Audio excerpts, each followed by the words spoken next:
بسم الله الرحمن الرحيم الحمد لله رب العالمين الحمد لله الذي هدانا لهذا وما كنا لنهتدي لولا أن هدانا الله أشهد أن لا إله إلا الله وحده لا شريك له وأشهد أن محمدا عبده ورسوله اللهم صل على محمد وعلى آل محمد كما صليت على إبراهيم وعلى آل إبراهيم إنك حميد مجيد اللهم بارك على محمد وعلى آل محمد كما باركت على إبراهيم وعلى آل إبراهيم في العالمين إنك حميد مجيد ورضى اللهم عن الخلفاء الراشدين والصحابة أجمعين ومن تبعهم بإحسان إلى يوم الدين أما بعد والسلام عليكم ورحمة الله وبركاته.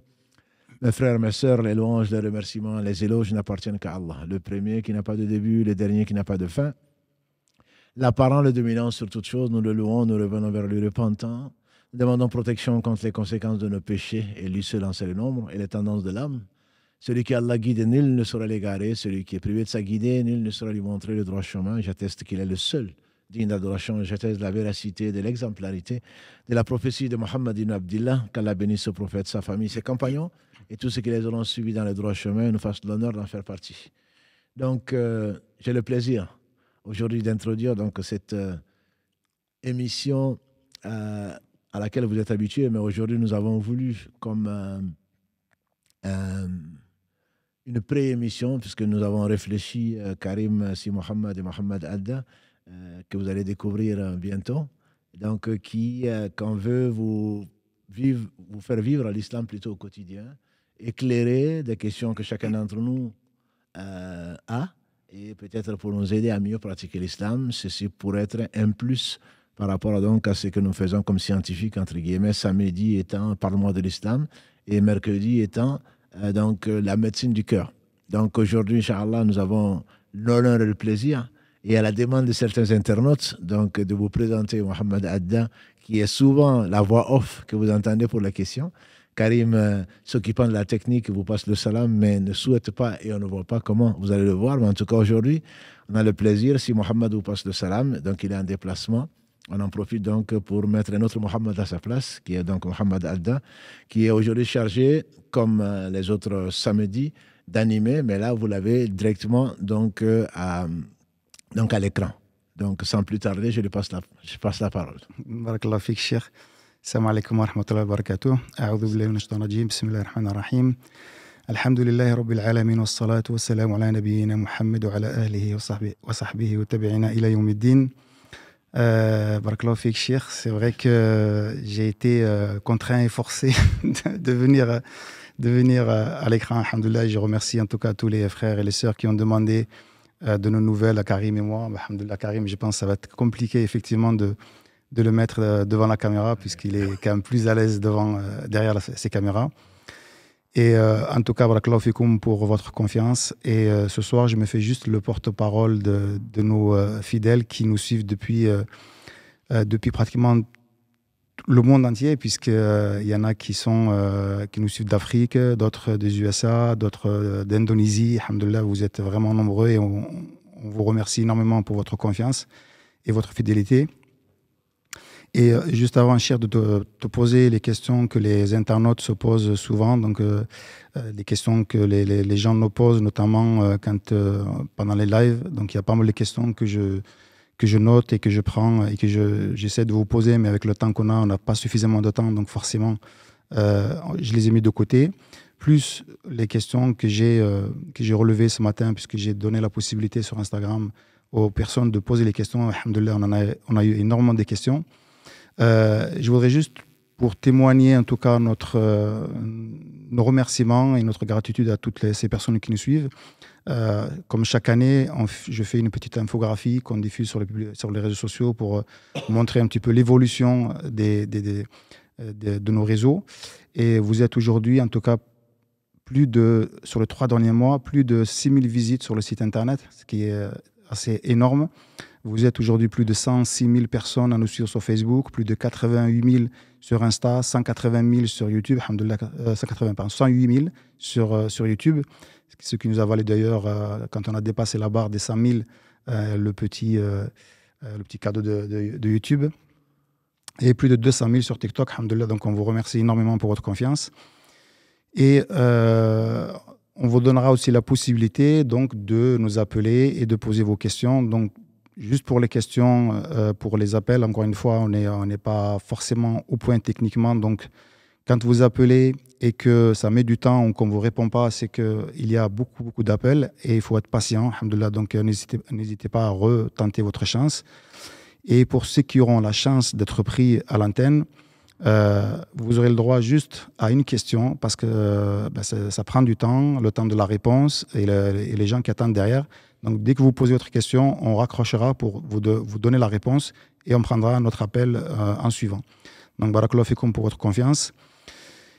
Et alhamdoulilah, cette année, en 2023, elle a été quand même assez riche et on a traité quand même pas mal de sujets qui ont été abordés. On a parlé de la da'wa, on a parlé de l'éducation de l'âme, on a parlé de la vie d'ici-bas, la hijra, la préservation dans le droit chemin, etc. Et je commencerai par une question justement sur la da'wa, Cheikh, ce qui nous permettra de faire un petit rappel, notamment sur les nombreuses vidéos qu'on fait et qui sont reprises. Comme tu le sais, on en a déjà parlé entre nous d'ailleurs, on a déjà passé le message. Alhamdoulilah, que les gens reprennent la vidéo, qu'ils la partagent, c'est l'objectif. Enfin, c'est pas l'objectif que nous on cherche, mais en tout cas, alhamdoulilah, si les gens trouvent que le discours qui a été tenu vaut la peine d'être partagé, ben, il faut le faire, c'est pas un souci. Là, on se pose la question, c'est quand les gens reprennent nos vidéos, qu'ils enlèvent le logo de la mosquée, qu'ils ajoutent même des anachides, voire même des fonds musicaux parfois, et qu'ils s'approprient en fait le travail sans demander l'autorisation. Bon, certains, alhamdoulilah, font la démarche de demander l'autorisation, mais la plupart du temps, ils ne demandent pas l'autorisation. Et quand on fait nous-mêmes une démarche pour essayer de comprendre pourquoi ils ont fait ça, ils nous répondent c'est la da'wa, on a le droit de la diffuser, de faire ce qu'on veut. Il faut savoir que la mosquée, alhamdoulilah, investit, il y a un investissement humain, financier, parce que si on vous propose tout ce travail-là, eh bien, il y a derrière du matériel sur lequel on a investi, il y a des logiciels sur lesquels on a investi aussi, donc il y a un travail qui se fait. Est-ce que sous prétexte de faire la da'wa, on peut se permettre de reprendre du contenu, le modifier et le diffuser sans tenir compte des droits d'auteur, etc. Barakallahu fik, c'est Mohamed. C'est une question d'éthique. Islamiquement parlant, on ne doit pas utiliser ce qui ne nous appartient pas, sauf avec permission. C'est pour cela que, malgré ce que certains font, dans les livres également, tu appelles ça da'wa, tu as raison, dans les livres, droit d'auteur, il n'y en a pas chez. Alors que ces gens passent du temps, ces gens ne demandent, ils le font pour Allah, subhanahu, mais ça a un prix, comme tu l'as bien dit pour les vidéos et le reste. Nous, on ne demande rien à personne, mais on investit grâce à Allah et on espère demain en profiter. Donc, on n'a pas le droit, éthiquement, islamiquement, on n'a pas le droit d'utiliser quelque chose sans la permission du propriétaire. C'est pour cela que même les droits d'auteur, on a quelques libraires maintenant ou quelques librairies qui l'écrivent, les droits d'auteur, c'est une propriété de la personne et l'utiliser sans son droit, c'est du vol. Bon, bien sûr, c'est pour la bonne cause. Mais dans l'islam, la fin ne justifie pas les moyens. C'est pas parce que je veux plaire à Allah que je peux utiliser ce qui ne m'appartient pas pour. Quand on rentre par la porte et on n'a jamais empêché qui que ce soit de faire la dawa. Au contraire, nous, notre but, et Allah le sait, c'est que la parole d'Allah arrive au maximum de gens. Donc, on sera les premiers à les aider. Mais simplement, c'est avec la permission et c'est également reconnaître que c'est une mosquée, que les gens qui ont investi dedans, qui s'y reconnaissent, et donc ils ne cherchent pas à le faire. Mais c'est encore une fois une question de principe. Et on n'a pas le droit islamiquement d'exploiter quoi que ce soit qui ne nous appartient pas sans la permission de la personne. Le fait d'enlever un logo, qu'est-ce que ça veut dire? On cache comme si c'est nous qui l'avons fait. Allah le sait. Et c'est grave de se proclamer dans l'islam, de prétendre faire une chose qui ne nous appartient pas ou qui vient d'ailleurs. Le minimum de correctitude, c'est donc au moins de citer la référence et on espère avec la permission. Celui qui ne le fait pas, je crains que Allah subhanahu wa ta'ala n'accepte pas son travail. S'il le fait pour des raisons commerciales, pourquoi pas? Il peut le faire. Mais au moins qu'il garde l'original et qu'il demande la permission de le faire. Nous, on ne le fait pas pour des raisons commerciales. Ce n'est pas une raison. On n'empêche pas les gens de gagner ce qu'ils veulent gagner. Nous, on le fait pour Allah subhanahu wa ta'ala. Peut-être qu'ils le font également. On ne soupçonne personne. Mais le minimum, c'est d'avoir l'autorisation. Et celui qui le fait autrement, son compte, on le laisse à Allah subhanahu wa ta'ala. Barakallahu fik, pour la réponse, c'est peut-être aussi l'occasion de préciser que quand vous tombez sur des vidéos, c'est nos vidéos, et sur lesquelles vous trouvez peut-être des fonds musicaux, que ça, on n'est pour rien, c'est les gens qui reprennent et qu'on n'est pas du tout partenaire, en tout cas on n'a pas cautionné ça. Non, Barakallahu fik. En plus, ce que tu as dit, c'est la modification aussi. Je sais que Zemmour a pris certaines choses, certaines vidéos de différents prêcheurs et les mettre hors du contexte. Exactement. Bon, il est arrivé à certains d'entre nous, même ici dans cette mosquée, donc d'en pâtir. Donc il n'est pas permis de prendre quelque chose, de le modifier sans l'approbation de la personne. Donc que l'on coupe des vides, etc., même tout cela, éthiquement parlant, moi je vais renvoyer le produit du travail donc à l'auteur et est-ce qu'il l'approuve ou pas? Non. Parce qu'il faut gagner du temps, parce que c'est TikTok, parce que c'est ceci, parce que c'est mieux avec la musique, par rapport à TikTok. On a une éthique. Nous, si on ne met pas de musique, c'est parce qu'on croit que ce n'est pas des choses à faire. Si la personne en prend la charge, mais au moins qu'elle le dise et qu'elle le précise. Et ça, donc, ce n'est pas non plus permis de modifier un contenu, quel qu'il soit, aussi minime que ce soit, sans la permission de la personne. C'est comme si moi, demain, je rentre dans une librairie et pour la dawa, je prends tous les livres qui parlent de la dawa, dont le Coran, et je sors sans payer. Absolument. Alors que les livres ont été achetés, ont été fabriqués, il y a le transport, il y a le coût de l'entreprise, de la librairie, donc le local, etc. Donc forcément, on ne peut pas se permettre de faire ça. Absolument. Et je pense que ici, c'est le même principe. Et si je reste sur la dawa, est-ce que tous les moyens sont bons pour faire la dawa? Je m'explique. Je suis tombé sur une vidéo sur un humoriste. Il fait son travail et dans son sketch, il fait une chanson pour sensibiliser en fait sur les mots Allahu Akbar. Aujourd'hui, quand un non-musulman principalement entend Allahu Akbar, ça le fait plus peur qu'autre chose. Donc il explique en fait que Allahu Akbar fait partie de la vie du musulman. On fait nos prières plusieurs fois dans la journée, c'est répété plusieurs fois dans la journée. Il ne faut pas avoir peur. Et il fait une chanson, et à la fin de la chanson, il fait répéter tout le public, musulman et non musulman, Allah, Allah, Allah. Est-ce que ces moyens-là sont aussi un moyen pour faire la dawa? Est-ce que c'est permis de faire ça? Est-ce que non, il vaut mieux peut-être avoir une autre façon de procéder? Certainement, on a dit tout à l'heure, la fin dans l'islam ne justifie pas les moyens. Il ne s'agit pas de quelqu'un qui a faim. Donc c'est FIN, ça ne justifie pas les moyens. Donc quand on veut arriver à Allah, on doit utiliser des moyens qu'il aime et agrée. Et donc c'est pas parce qu'on aime Allah que l'on se permet de faire ce qu'Allah n'aime pas.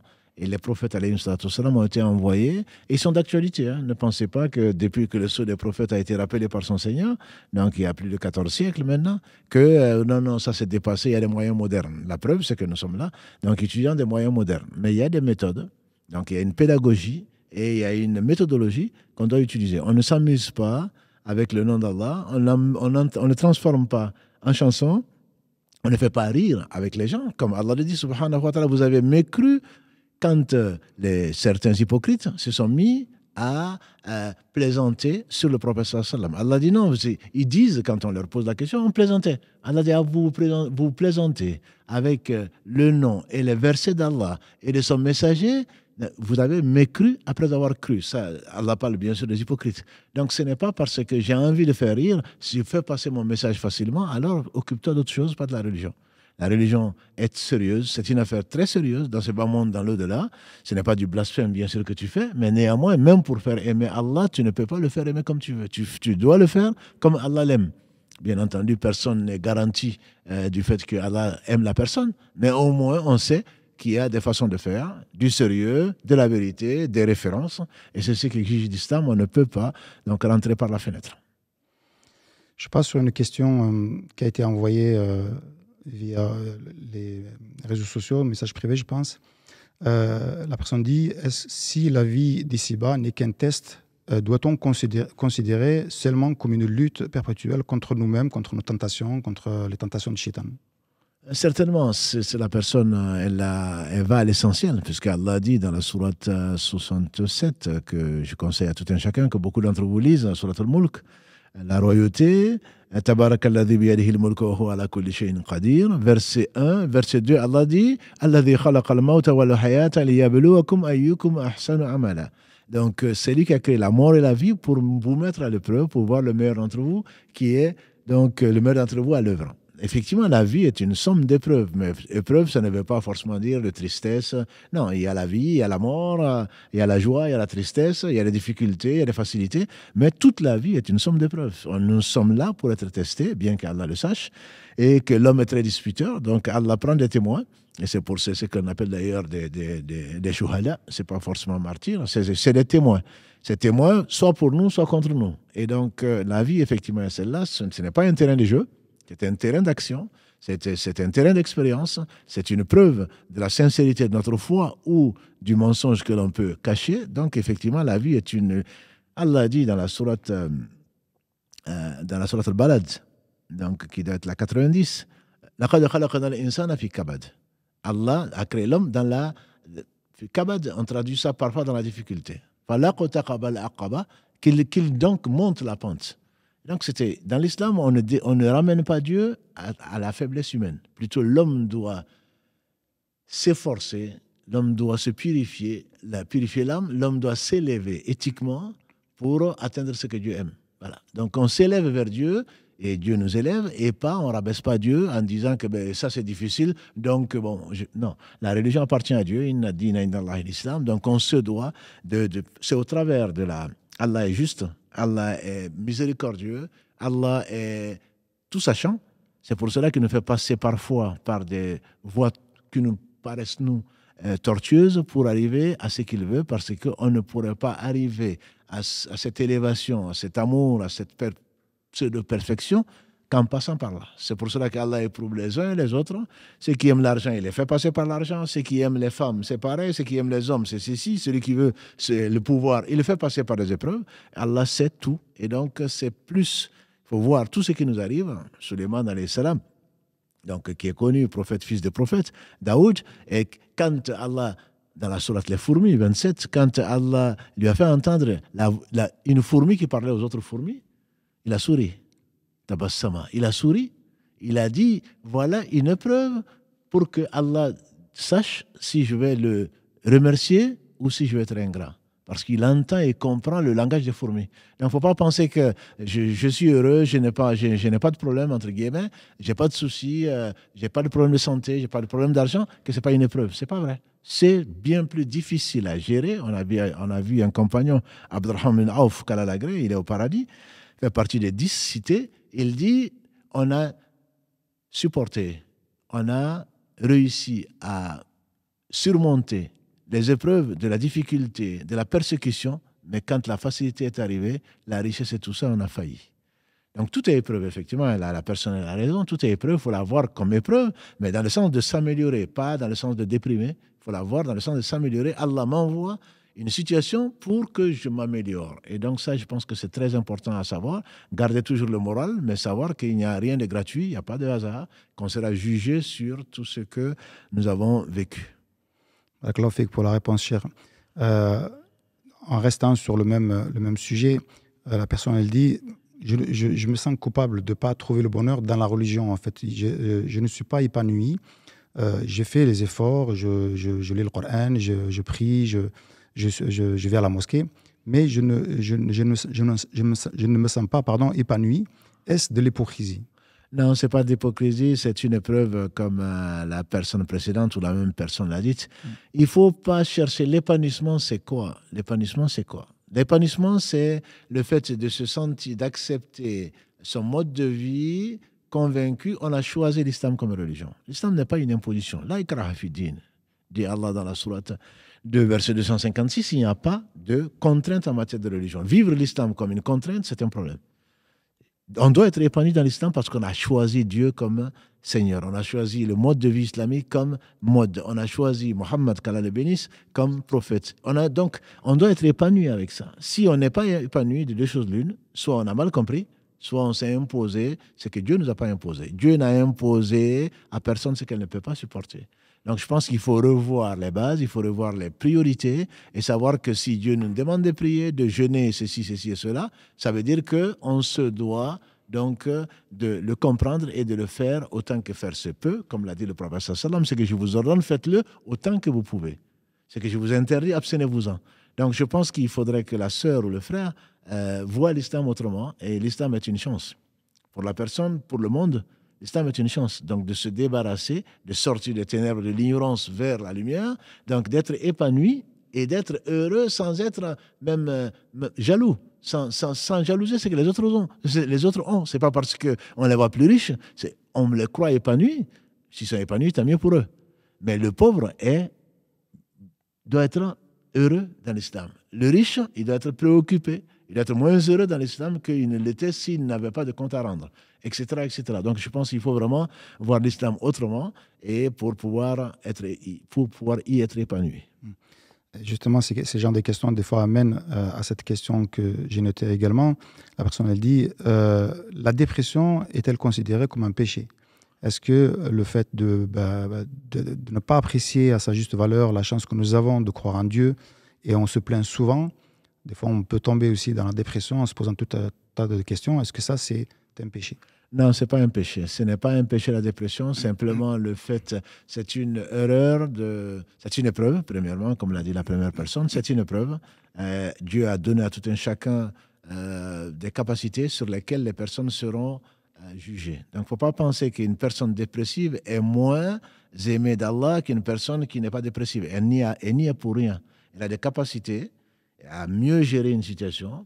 Elle a eu des épreuves que nous, on n'aurait peut-être pas pu avoir. Donc, il ne faut pas juger les gens. Chacun sera jugé, Dieu seul les juge. Tout autre que Dieu serait nécessairement injuste, parce qu'on n'a pas toutes les données. Dieu a donné à des gens des choses sur lesquelles ces personnes seront jugées et pas nous, et vice-versa.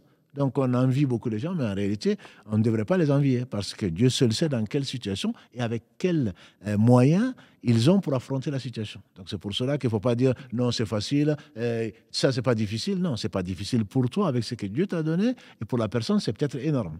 Donc, pour revenir à la question, la dépression est un état psychologique, et donc qui veut dire qu'il y a un déplacement des priorités.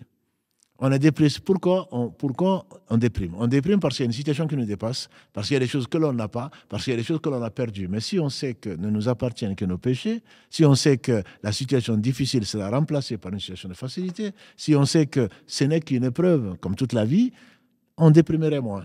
Et la solution, c'est de revenir vers Dieu, c'est facile à dire, c'est de prendre les moyens, c'est de prier, c'est de s'adresser à Dieu, même si on pense que tout le monde nous a abandonnés, ce n'est pas vrai. Que le monde encore t'abandonne, si Dieu ne t'a pas abandonné, c'est que tu as la meilleure des compagnies. Bon, encore une fois, je ne dis pas que c'est facile. Je dis simplement que la dépression est due souvent à cette perte de valeur, et la vraie valeur, il faut la savoir. Le prophète sallallahu alayhi wa sallam disait, il n'y a de vraie vie que l'au-delà. Bon, on vit ici, bien entendu, mais pour l'au-delà. On ne vit pas ici pour je n'ai que ça, je n'ai pas ça, on râle, etc. C'est un déséquilibre. C'est un déséquilibre, et grâce à Dieu, il n'y a pas de maladie, comme l'a dit le prophète sallam, que Allah a fait descendre sans donner son médicament. Donc, il faudrait faire la ruqya dans le bon sens du terme, c'est-à-dire il faut prier, il faut écouter les versets d'Allah, il faut beaucoup demander à Allah, et Inch'Allah, cet état-là va être remplacé par un état meilleur. Barakallahu fik, Cheikh. Avant de prendre un premier appel, je te pose une question pour changer de sujet. Une jeune fille qui se pose la question, dit voilà, je suis étudiante et je souhaite poursuivre mes études à l'étranger. Est-ce que j'ai besoin d'être accompagné par un mahram, ou est-ce que si toutes les conditions de sécurité sont présentes, en fait, est-ce que je peux me permettre de partir à l'étranger pour continuer mes études seul?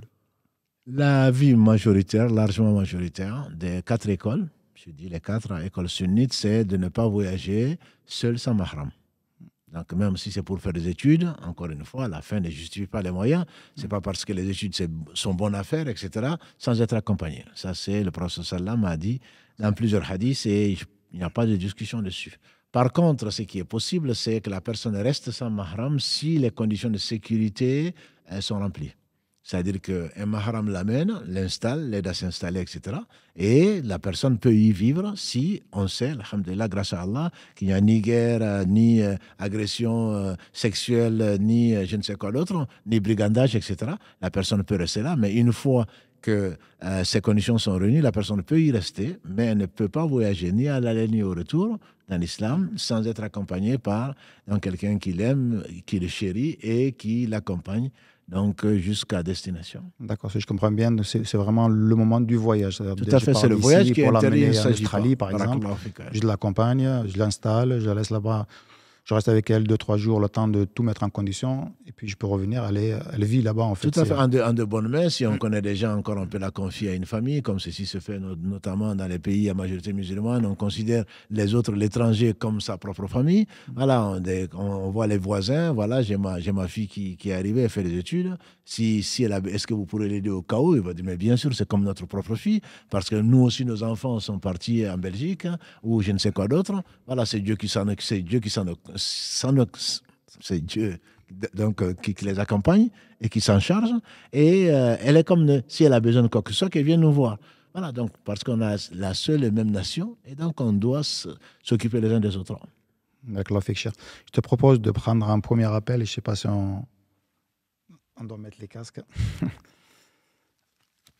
pour laisser donc la possibilité à nos internautes aussi de participer à l'émission. Donc, comme je disais, vous posez votre question et on raccroche, Inch'Allah, Chir répondra à la question pour prendre d'autres appels.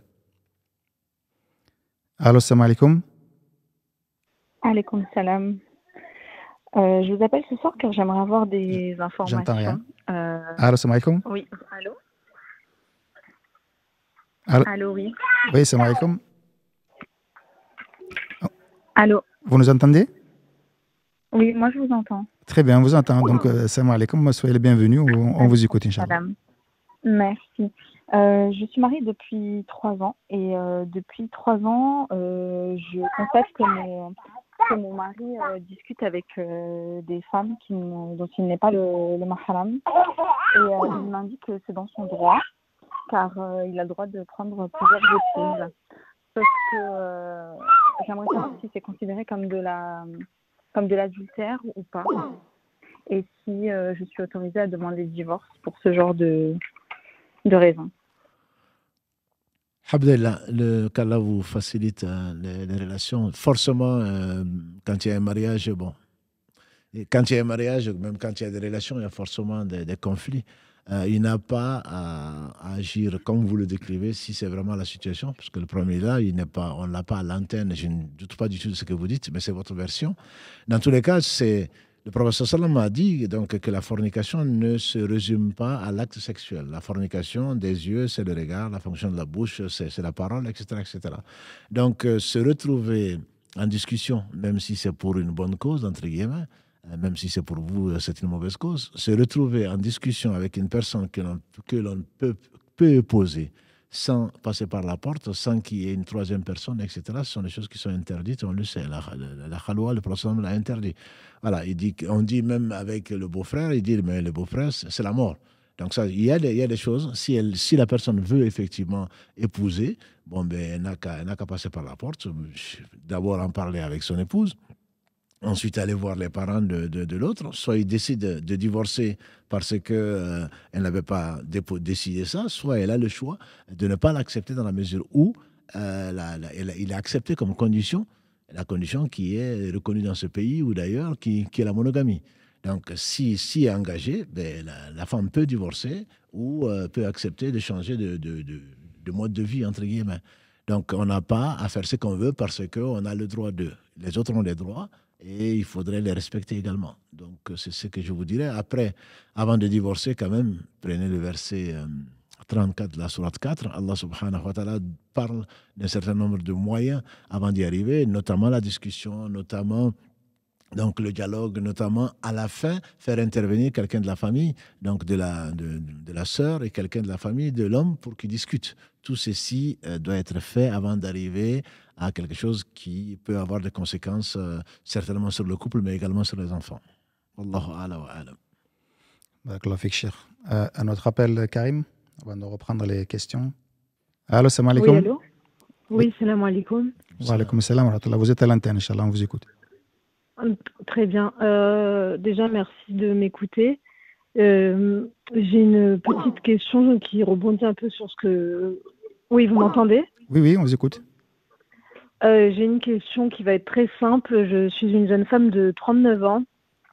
Je savais que mon mari souhaitait la polygamie Et je l'ai accepté parce que c'est son droit, c'est son haq. Et j'ai jamais voulu m'opposer à ça, mais c'est quelque chose que je vis pas forcément très bien maintenant. Et j'essaie de me donner les meilleurs moyens. Donc j'ai juste une petite question et j'espère que vous en rigolerez pas parce que c'est pas forcément évident quand on est une femme de 39 ans dans le pays où on est et avec toutes les préoccupations déjà que j'ai religieusement parlant pour pouvoir aller au paradis, Inch'Allah. Est-ce que c'est juste normal d'être triste? C'est juste ça que je veux savoir. Alhamdulillah, barakallahu fik, Allah vous accompagne dans votre épreuve. Être triste, le prophète sallam a été triste. C'est normal, c'est quelque chose qui nous dépasse. Simplement, on pense d'Allah que du bien. C'est une épreuve pour vous, c'est une épreuve pour cet homme. Et donc, il réfléchisse et qu'il vous considère comme sa sœur. Il faudrait vraiment que vous... Moi, ce hadith-là, comme beaucoup de hadiths d'ailleurs, celui-là particulièrement, je le recommande à tout un chacun. Le prophète sallam dit, La yu'minu ahadukum hatta yuhibba li akhihi ma yuhibbu li nafsi. Aucun d'entre vous ne sera véritablement croyant s'il n'aime pas pour son frère. Je dirais également pour sa sœur, c'est qu'il aime pour lui-même. Donc, la personne doit se dire, si ma femme est triste, et ça je le dis à mes frères, si il y a un problème dans la famille, le premier responsable, c'est le mari. Ça, c'est mon éducation. Le premier responsable, c'est le mari. Donc, si la femme n'est pas satisfaite pour différentes raisons, elle peut avoir tort ou raison, c'est que mon réflexe doit être pourquoi, qu'est-ce que je ferais, qu'est-ce que j'ai manqué de faire pour que mon épouse soit triste ou qu'elle ne soit pas heureuse. Si je peux quelque chose, je dois le changer. Si ce n'est pas le cas, alors à ce moment-là, je prie pour elle, je l'accompagne, etc., etc. Donc, il faut voir avant tout un foyer comme la source d'épanouissement et pas forcément par chacun comme une association de personnes et que chacun n'est pas concerné par l'autre. Donc, ce n'est pas une fusion, c'est un contrat. Mais le contrat est également devant Dieu, puisqu'il insiste. Et c'est devant Dieu, on sera interrogé sur les rapports qu'on a pu avoir, notamment avec son épouse, avec son époux. On reprendra les appels d'ici quelques instants, Inch'Allah. J'ai une autre question donc, écrite qu'on a relevée. La personne demande, pour une personne qui est décédée et qui est restée avec des dettes, elle était endettée, à qui revient, on va dire, ces dettes-là, qui doit prendre en charge les dettes par la suite? Alhamdulillah, c'est une question qui est très importante parce que le prophète sallam a dit que un matin, il a prié et puis il a dit, est-ce qu'il y a quelqu'un de telle famille? Il dit, parce que votre défunt, celui qui est décédé hier, il n'est pas rentré au paradis à cause des dettes. Donc ça doit être un réflexe. Et Allah subhanahu wa ta'ala exige, avant de distribuer, avant de partager l'héritage, d'enlever les dettes. À combien de fois il revient dessus dans le Coran? Donc les dettes, même le martyr ne rentre pas au paradis s'il a des dettes. Il y a une tradition en Afrique, en particulier à la salat janaza, la salat sur le défunt, quelqu'un de la famille qui dit, est-ce que celui qui est décédé doit quoi que ce soit à quelqu'un ici? À l'époque, bien sûr, c'est tout le village qui y allait. On sait s'il avait des dettes ou pas. Si quelqu'un dit « moi », à ce moment-là, on vérifie, bien sûr. Il y a des arnaqueurs. On vérifie et on lui donne la dette. Mais si on lui donne plutôt son droit, et s'il dit « je lui pardonne », à ce moment-là, c'est possible. Et il est arrivé au prophète sallam même de refuser de prier sur des gens qui ont des dettes. Quand le mort avait des dettes, il demandait « est-ce que quelqu'un peut le payer ?» Et s'il n'y a personne de sa tribu ou de sa famille qui pourrait le payer, il dit alors priez sur votre frère. Donc c'est quand même, surtout dans cette société de consommation, avec maintenant on propose même des intérêts, même pour Ramadan ou pour l'Aïd. Voilà, il faut vraiment faire très très attention. Non, on te propose de 10 fois sans frais, on te propose néanmoins. Quand tu meurs avec des dettes, si ce n'est pas payé, c'est pour cela, entre autres, que pour celui qui a des dettes. Le verset 282 de la Sourate Al-Baqarah, qui est le verset le plus long du Coran, s'applique à la personne. Il faut l'écrire. Parce que je peux emprunter donc à Mohamed Adda ici en face, sans que ni sa famille le sache, ni la mienne le sache. Et donc, si l'un de nous meurt, surtout l'endetté, il ne va pas rentrer au paradis, tout simplement. Il va attendre, donc, jusqu'au jour du jugement dernier. Par conséquent, c'est important. Donc, on doit déduire les dettes de l'héritage. Et si effectivement, l'héritage ne suffit pas.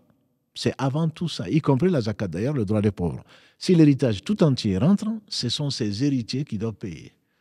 Un ou plusieurs, peu importe. Bon, ce n'est pas une dette pour eux, mais pour que le mort, entre guillemets, ne soit pas inquiété à cause de ces dettes-là. Donc, c'est avant tout ce qu'il a laissé. Et on retire de ça avant de partager l'héritage. Et si l'héritage ne suffit pas, alors à ce moment, les gens de la famille proche et ensuite de la famille éloignée, elles doivent payer la dette parce que sinon le mort, il ne reposera pas tranquille.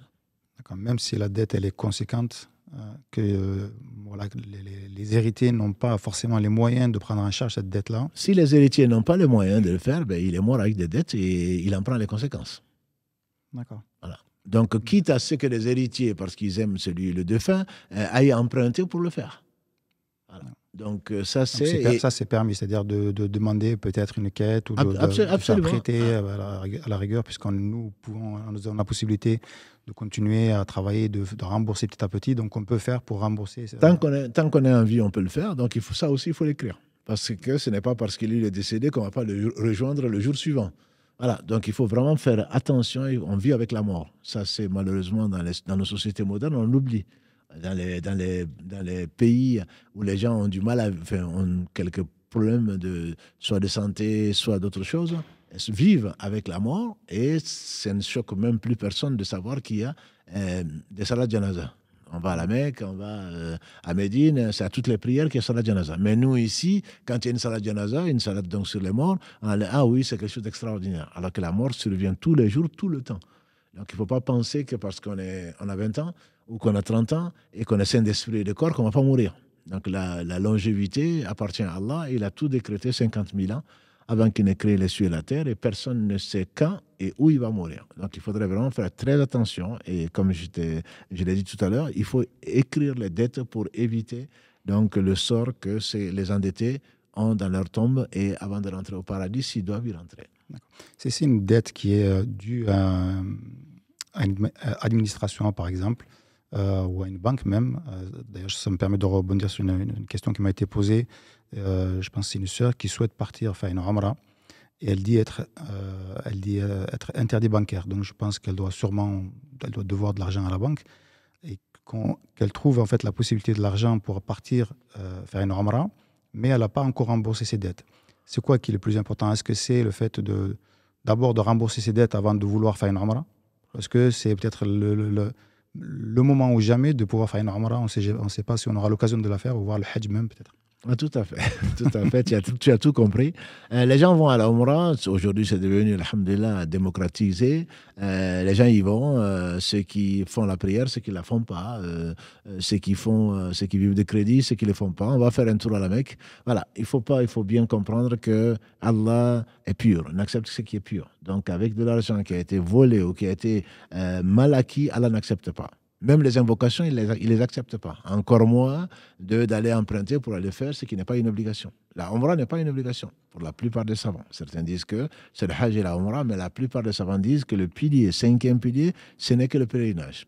À partir de ce moment, même le pèlerinage, que dit Allah, Man istata ilayhi sabila, celui qui a les moyens de le faire.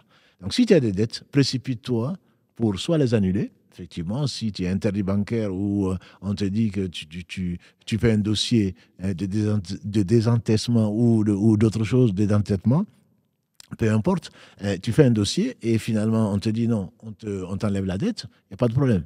Mais la Umrah ne doit pas être une priorité. La priorité, c'est l'obligation. Et l'obligation, c'est que tu payes ta dette. Donc, se précipiter pour aller faire une Umrah ou autre chose alors qu'on est endetté, ce n'est pas même pour le pèlerinage. Le pèlerinage, ce n'est pas interdit, mais si tu y vas, au moins écris-le. Tu as des droits des serviteurs d'Allah qui passent avant ton propre droit, avant une obligation, puisqu'Allah te dit de ne le faire que si tu en as les moyens. Et là, tu n'as pas les moyens. Et effectivement, j'entends des gens, non, j'ai des amendes, j'ai ceci, pourquoi tu as des amendes? C'est une dette vis-à-vis de l'État. Tu as des dettes vis-à-vis de la CAF. Etc. Une dette vis-à-vis d'une personne est une dette. Une dette vis-à-vis d'une communauté, c'est encore pire. Parce qu'au jour du jugement dernier, quand on va te prendre ce que tu dois aux autres, eh bien, ce sont des choses qui ne vont pas être négligées puisqu'Allah est juste. Donc l'endetté se devra à ce moment-là de donner la part des autres, mais ça va être pris sur ses prières, sur ses bonnes actions, en général, sur sa sadaqa, sur son pèlerinage, surtout. Donc, mieux vaut s'acquitter des dettes. Ici, le prophète sallam lui-même, ça a été peut-être la dernière fois où on l'a vu à la mosquée, il a montré son dos, voici mon dos, parce qu'il savait que son heure était proche. Quand je parle de dette, c'est pas seulement l'argent, c'est la dette. Il dit, voici mon dos. Si j'ai frappé qui que ce soit, qu'il me donne l'appareil. Et si je dois quoi que ce soit, à qui que ce soit, ça c'est le prophète sallallahu alayhi wa sallam qu'il me le réclame. Il y a un qui dit, tu me dois 2 dinars ou je ne sais combien. Il a envoyé chez lui, ramener ça pour lui donner. Voilà, donc on prie Allah subhanahu wa ta'ala de ne devoir qu'à lui et pas à ses créatures. Barakallahu fik, cher, pour la précision. Là, je passe sur un autre sujet qui, je pense, intéresse beaucoup nos internautes. D'ailleurs, je ne savais même pas que ça existait, mais au même titre que les dons d'organes, peut-on donner ses cheveux pour la réalisation de perruques pour les personnes atteintes d'un cancer, par exemple? Je ne savais pas que ça se faisait. Ah ouais, moi non plus. Le don d'organes, ça je connaissais, mais pour des perruques, non. Pour des perruques, non, parce que le prophète sallam a tout ce qui est faux dans l'islam est interdit. Tout ce qui est faux. Que ce soit les faux ongles, que ce soit les faux cheveux, que ce soit des perruques, tout ce qu'on veut. Après, on fait ce qu'on veut. Hein. Mais je vous dis ce que dit l'islam. Tout ce qui est faux est interdit. La preuve, c'est que le prophète sallam, un jour, une femme est venue demander au prophète alayhi sallam, sa fille qui était... c'était sa nuit de noces, entre guillemets, elle devait se marier, et elle a eu des poux. Bon, c'est une preuve. Et donc, on l'a rasée.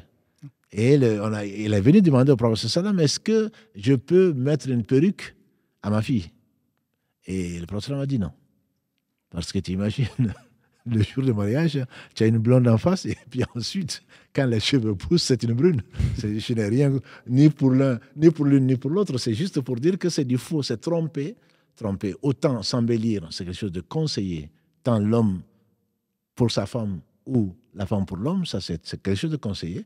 Autant tromper, c'est interdit. C'est interdit, donc on n'a pas à participer à quelque chose d'interdit, même si c'est pour faire du bien. On n'a pas à y participer parce que, quelque part, on a désobéi à Allah, puisque la perruque est interdite. La personne est éprouvée par un cancer, autre chose, qu'Allah la purifie et qu'Allah la guérisse, si le bien est là. Mais on n'a pas à passer par des perruques, faire croire aux gens alors que ce n'est pas le cas.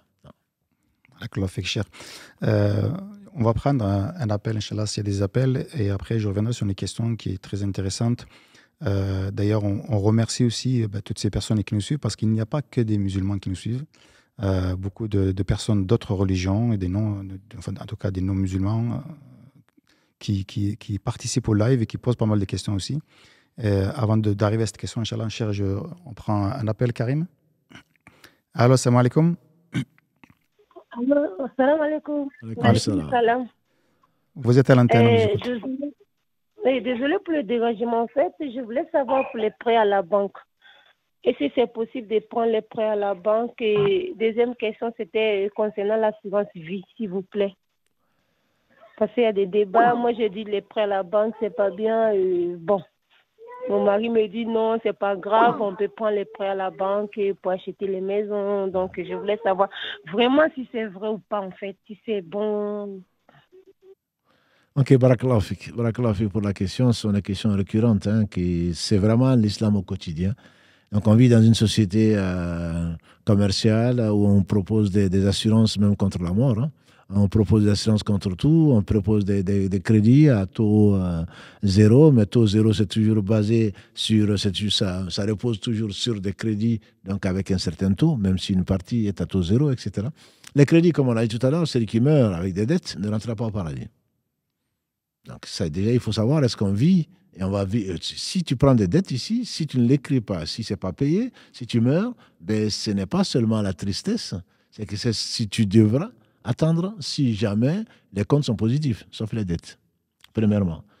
Les crédits à la banque pour acheter des maisons, l'écrasante majorité, je ne parle pas de statistiques, je dirais 99% des savants disent que c'est interdit, avec intérêt. Le savant qu'Allah lui fasse miséricorde qui a permis ça conditionne ça à la daroura. La daroura, donc c'est l'extrême limite. Sans ça, on ne peut pas vivre. C'est ça la daroura. Dans l'islam, la daroura, c'est comme par exemple, on n'a pas mangé 3 jours ou 3 nuits et on risque de mourir, donc il est permis de manger la viande qui n'est pas halal. C'est ça la daroura. Ce n'est pas je veux éduquer mes enfants, je suis dans un quartier populaire, j'ai un T3 et que j'ai 5 enfants, donc je veux agrandir. Nous, on a vécu, alhamdoulilah, dans la même pièce, 10 copains, entre guillemets, vivaient dans le grain, dans la même pièce. Donc ce n'est pas... C'est pour très peu de temps. Et surtout la gravité. La gravité du prêt à intérêt qui rentre dans la riba, ce n'est pas la seule forme, mais on reviendra dessus, Inch'Allah, pour plus tard. Le prophète sallam a dit, d'après Ibn Mas'ud Kalalagré, il dit que le shirk, l'association Allah, a 73 et quelques branches. De même que la riba, contradit par l'usure. Et il dit, le degré le plus bas de la riba, c'est l'inceste, c'est-à-dire avoir des relations sexuelles avec son père ou avec sa mère. C'est quelque chose d'extrêmement, et Allah considère ça et appelle la guerre, qu'il s'attende à la guerre d'Allah. Qui peut supporter la guerre avec Allah. Donc ça, ce sont des choses d'Internet ou d'ailleurs, ou parce que ça correspond à nos passions. C'est quelque chose d'interdit par la quasi-totalité des savants. Donc on peut persuader ça à sa femme ou je ne sais qui d'autre pour dire que c'est permis, mais on trouvera Allah, personne ne l'a trouvé, personne ne l'a porté absent. Donc c'est quelque chose d'extrêmement grave. Quant à l'assurance, toutes les formes d'assurance sont interdites dans l'islam. Ne sont tolérées, je n'ai pas dit permis, ne sont tolérées que les assurances qu'on nous impose, comme pour la voiture, comme pour la maison. Tu ne peux pas faire de location si tu n'apportes pas une assurance de la maison. Voilà, la voiture, tu n'as pas, et je te conseille d'ailleurs pas, à la conduire. Tant que tu n'as pas d'assurance, ça c'est toléré. Et même là, parce que c'est toléré, parce que ce n'est pas permis, tu dois prendre l'assurance au tiers, le minimum. Le minimum. Et si tu dois assurer quoi que ce soit dans ta maison, ça doit être le minimum. Voilà. Donc, ce n'est pas l'assurance vie, l'assurance décès, l'assurance... C'est comme si on prenait une assurance contre Dieu, contre le destin. Ça n'existe pas. Et des sociétés en vivent, elles ne sont pas pauvres, les assurances. Donc, elles en vivent, c'est bien parce que ça marche. On te fait peur si jamais tu ne fais pas ça. Et si t'arrive ça? Et si t'arrive ça? Et si tu meurs alors? Voilà. Donc, on ne va pas jusque-là. Ah ben, comme ça, tes parents, tes enfants, tes héritiers vont avoir un capital. Quel capital? Le seul capital que tu vas amener dans l'au-delà, ce sont tes bonnes œuvres. Voilà. Ou alors les mauvaises. Donc, les assurances ne sont pas permises dans l'islam. Je ne connais pas de divergence entre les savants. Je ne parle pas d'internautes. Je ne connais pas de divergence entre les savants. Sauf les assurances qui sont tolérées, c'est celles qui nous sont imposées par la société, auquel cas, soit tu ne prends pas, soit tu n'as pas de voiture. Si tu en as une voiture, soit tu as un habitat, mais tu es bien obligé de l'assurer. Auquel cas, on demande pardon à Allah, et ce sont des choses qui sont tolérées à condition qu'on n'en prenne vraiment que le minimum, et parce qu'on y est contraint. Alhamdulillah, barakallahu fik, Cheikh, pour la réponse. Notre appel, Karim. Oui, allô? Oui, salam alaikum. Wa alaykoum salam wa rahmatullah. J'espère que vous allez bien. Je tiens à vous remercier tout d'abord pour la possibilité d'interagir avec vous. Ma question est la suivante, c'est comment craindre Allah comme il se doit afin d'obtenir son amour, Inch'Allah. Afin d'obtenir son amour. Inch'Allah. Allah nous aime. Qu'Allah t'aime, mon frère. L'amour d'Allah, alhamdulillah, c'est ce qu'on doit rechercher en tout cas. Tu vises très haut et tu as raison, il faut être ambitieux dans l'islam. Comment craindre Allah comme il se doit? Tu connais certainement la petite histoire. Allah a révélé le verset 102, je crois, de la sourate 3. Allah dit Ya ayyuhalladhina amanu taqullaha haqqa tuqatih wa la tamutunna illa wa antum muslimun. Ô vous les croyants, craignez Allah comme il se doit et ne mourrez qu'en étant soumis. Comme il se doit. On dit que les compagnons du prophète sallam ont dit au prophète alayhi sallam, comment est-ce qu'on peut craindre Allah comme il se doit? Et que c'est après que Allah est révélé wattaqullaha mastata'tum. Craignez Allah autant que vous pouvez. Donc, craindre Allah comme il se doit, je ne dis pas que c'est impossible. Les anges le font, les hommes, je ne pense pas qu'on puisse y arriver. Par contre, pour son amour, le hadith rapporté par Abu Huraira Kalalagré, qui est consigné dans le Sahih de l'imam Al-Bukhari, quand il fasse miséricorde, il dit je déclare la guerre à celui qui se fait l'ennemi de l'un de mes alliés. Mon serviteur ne se rapproche de moi par rien qui m'est plus agréable que le fait de faire ce que j'ai rendu obligatoire. Ensuite, il ne cesse pas de s'imposer des choses, des nawafil, jusqu'à ce que je l'aime. Voilà. Donc moi, c'est pour... il y a peut-être mercredi prochain, Inch'Allah, ce sera le thème de médecine du cœur. L'amour d'Allah a un prix. Et donc, c'est le fait vraiment d'abandonner ce que l'on aime pour ce que Allah aime. À partir de ce moment-là, tu seras un allié et Allah va t'aimer. Et quand Allah va t'aimer, tu prieras pour nous Il dit, je serai la main par laquelle il saisit, les pieds par lesquels il marche, les yeux par lesquels il voit, et s'il me demande, je lui accorde. Voilà, ça, ce sont les alliés d'Allah subhanahu wa ta'ala, et la façon la plus simple, c'est vraiment de suivre la sunna du prophète sallam, de faire tout ce que Allah a rendu obligatoire pour notre bien, et d'éviter tout ce qu'il a interdit pour notre bien également. Allahu a'la wa a'lam. Barakallah fik, mon frère, pour la question. On reviendra sur les appels un peu plus tard. Je reviendrai, avant de poser la question dont je t'ai parlé tout à l'heure, cher, je reviens sur 2 points. Sur la dette, une personne qui dit si j'ai oublié en fait que j'avais une dette et que la personne a décidé après, est-ce que l'oubli fait partie donc de... Non, barakallah fik, c'est une précision importante. Si j'ai oublié, c'est une des sagesses pour lesquelles Allah a dit qu'il faut écrire la dette. Petite ou grande, il a dit. C'est le verset le plus long du Coran, c'est toute une page, 282. Et donc tu l'as oublié, si tu l'avais écrit, après toi, on l'aurait vu. Là, ça devient une obligation. Il y a 2 obligations. Au début, c'était une obligation dans l'islam. Ensuite, Allah l'a allégé, mais la règle reste vraie pour 2 personnes. Celui qui est endetté et celui à qui on a confié une chose. Parce que ça peut passer dans son héritage alors que ça ne lui appartient pas. Donc l'oubli, Allah nous pardonne pour l'oubli. Mais il faut l'écrire. Quand on s'en rappelle, quand on est vivant, bien sûr, on doit le faire automatiquement. Comme celui qui a oublié d'avoir prié une fois dans sa vie, il a oublié qu'il avait prié parce que sa femme était enceinte, elle a été accouchée, il était tellement stressé qu'il a oublié de prier et il s'en rappelle même 10 ans après, il faut qu'il prie. C'est au moment où il s'en rappelle qu'il est chargé, il n'a pas de péché. Par contre, quand c'est une dette, il doit l'écrire. S'il ne l'écrit pas et qu'il meurt, ça reste quand même une dette. Ça ne sera levé que si la personne, alhamdulillah, s'en rappelle, qui s'est dit finalement, elle ne m'a pas donné, bon, c'est peut-être l'oubli, j'efface la dette. Auquel cas, Allah l'a aimée et elle n'aura pas à rendre compte. Voilà. Donc, ce n'est pas parce que j'ai oublié une dette que je ne la dois pas. Il la devra, soit un héritier paye, soit dans l'au-delà, on va prendre ses bonnes actions pour lui donner. Il faut déjà avoir les bonnes actions suffisamment. Mais même s'il n'y a pas de bonnes actions, on va prendre les péchés de l'autre pour les mettre dessus. Allah est juste wa bihamdihi. Je me permets de rebondir dessus. En fait, ce qu'il arrive parfois, c'est que pour écrire la dette, on n'ose pas demander à la personne.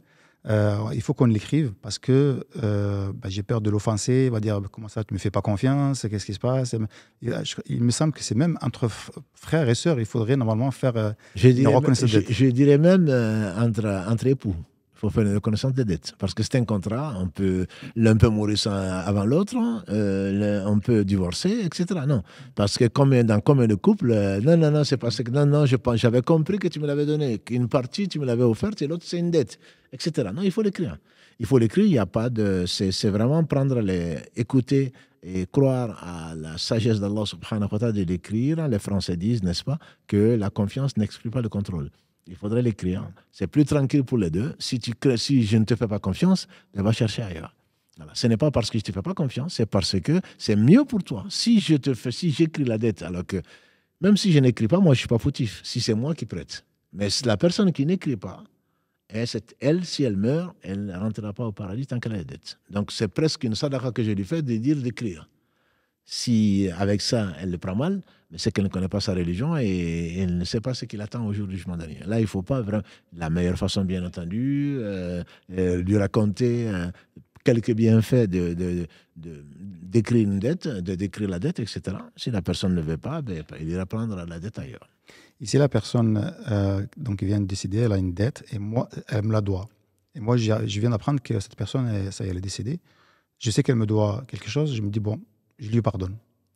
Tout à fait. Si tu lui pardonnes, la personne est pardonnée. Mais ils sont rares, les gens qui font. Mais tu as le droit d'aller voir ses héritiers en disant telle personne me doit ceci et cela. Et ce serait bien mieux si tu viens avec un papier, avec une reconnaissance de dette, comme tu l'appelles. Parce que dans certains pays, il y a des gens il y a des arnaqueurs. Et on en a attrapé un, paraît-il. À chaque salat janaza, il est là. Votre défunt me doit quelque chose.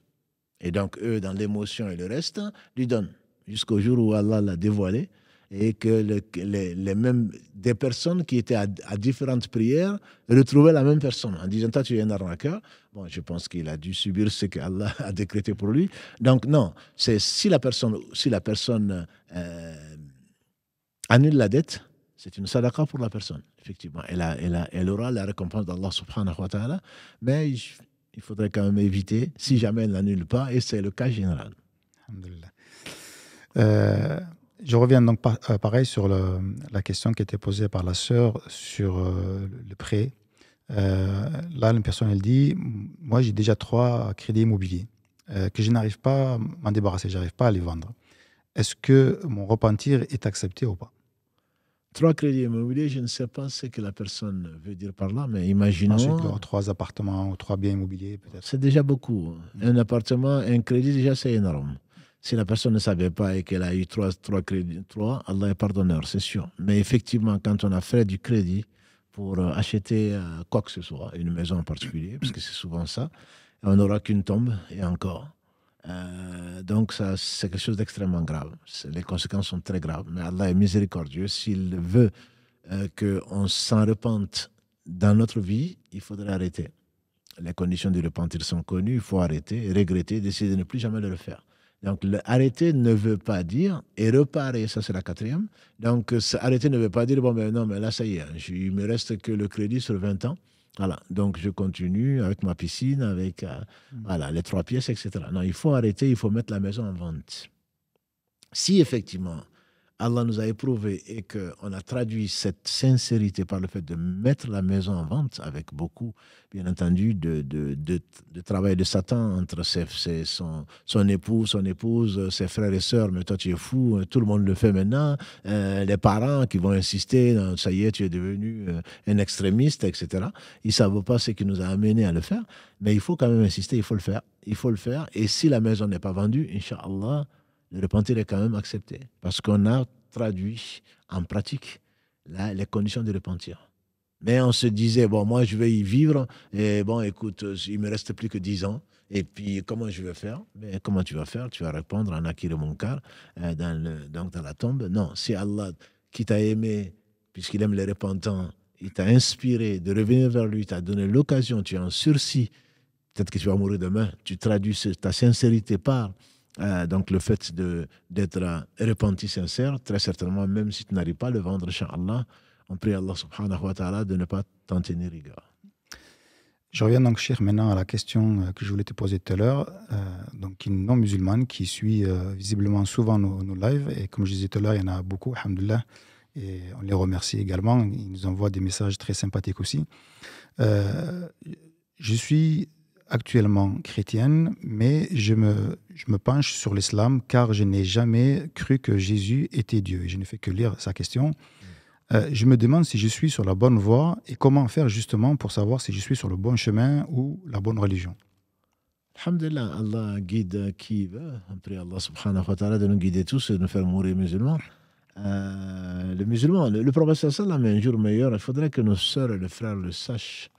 Et que les non-musulmans le sachent également. Nous, les musulmans ne sont pas venus pour imposer l'islam à qui que ce soit. Et surtout, on se réjouit qu'Allah ait guidé quelqu'un. Le prophète sallam, il avait un employé qui était un enfant juif.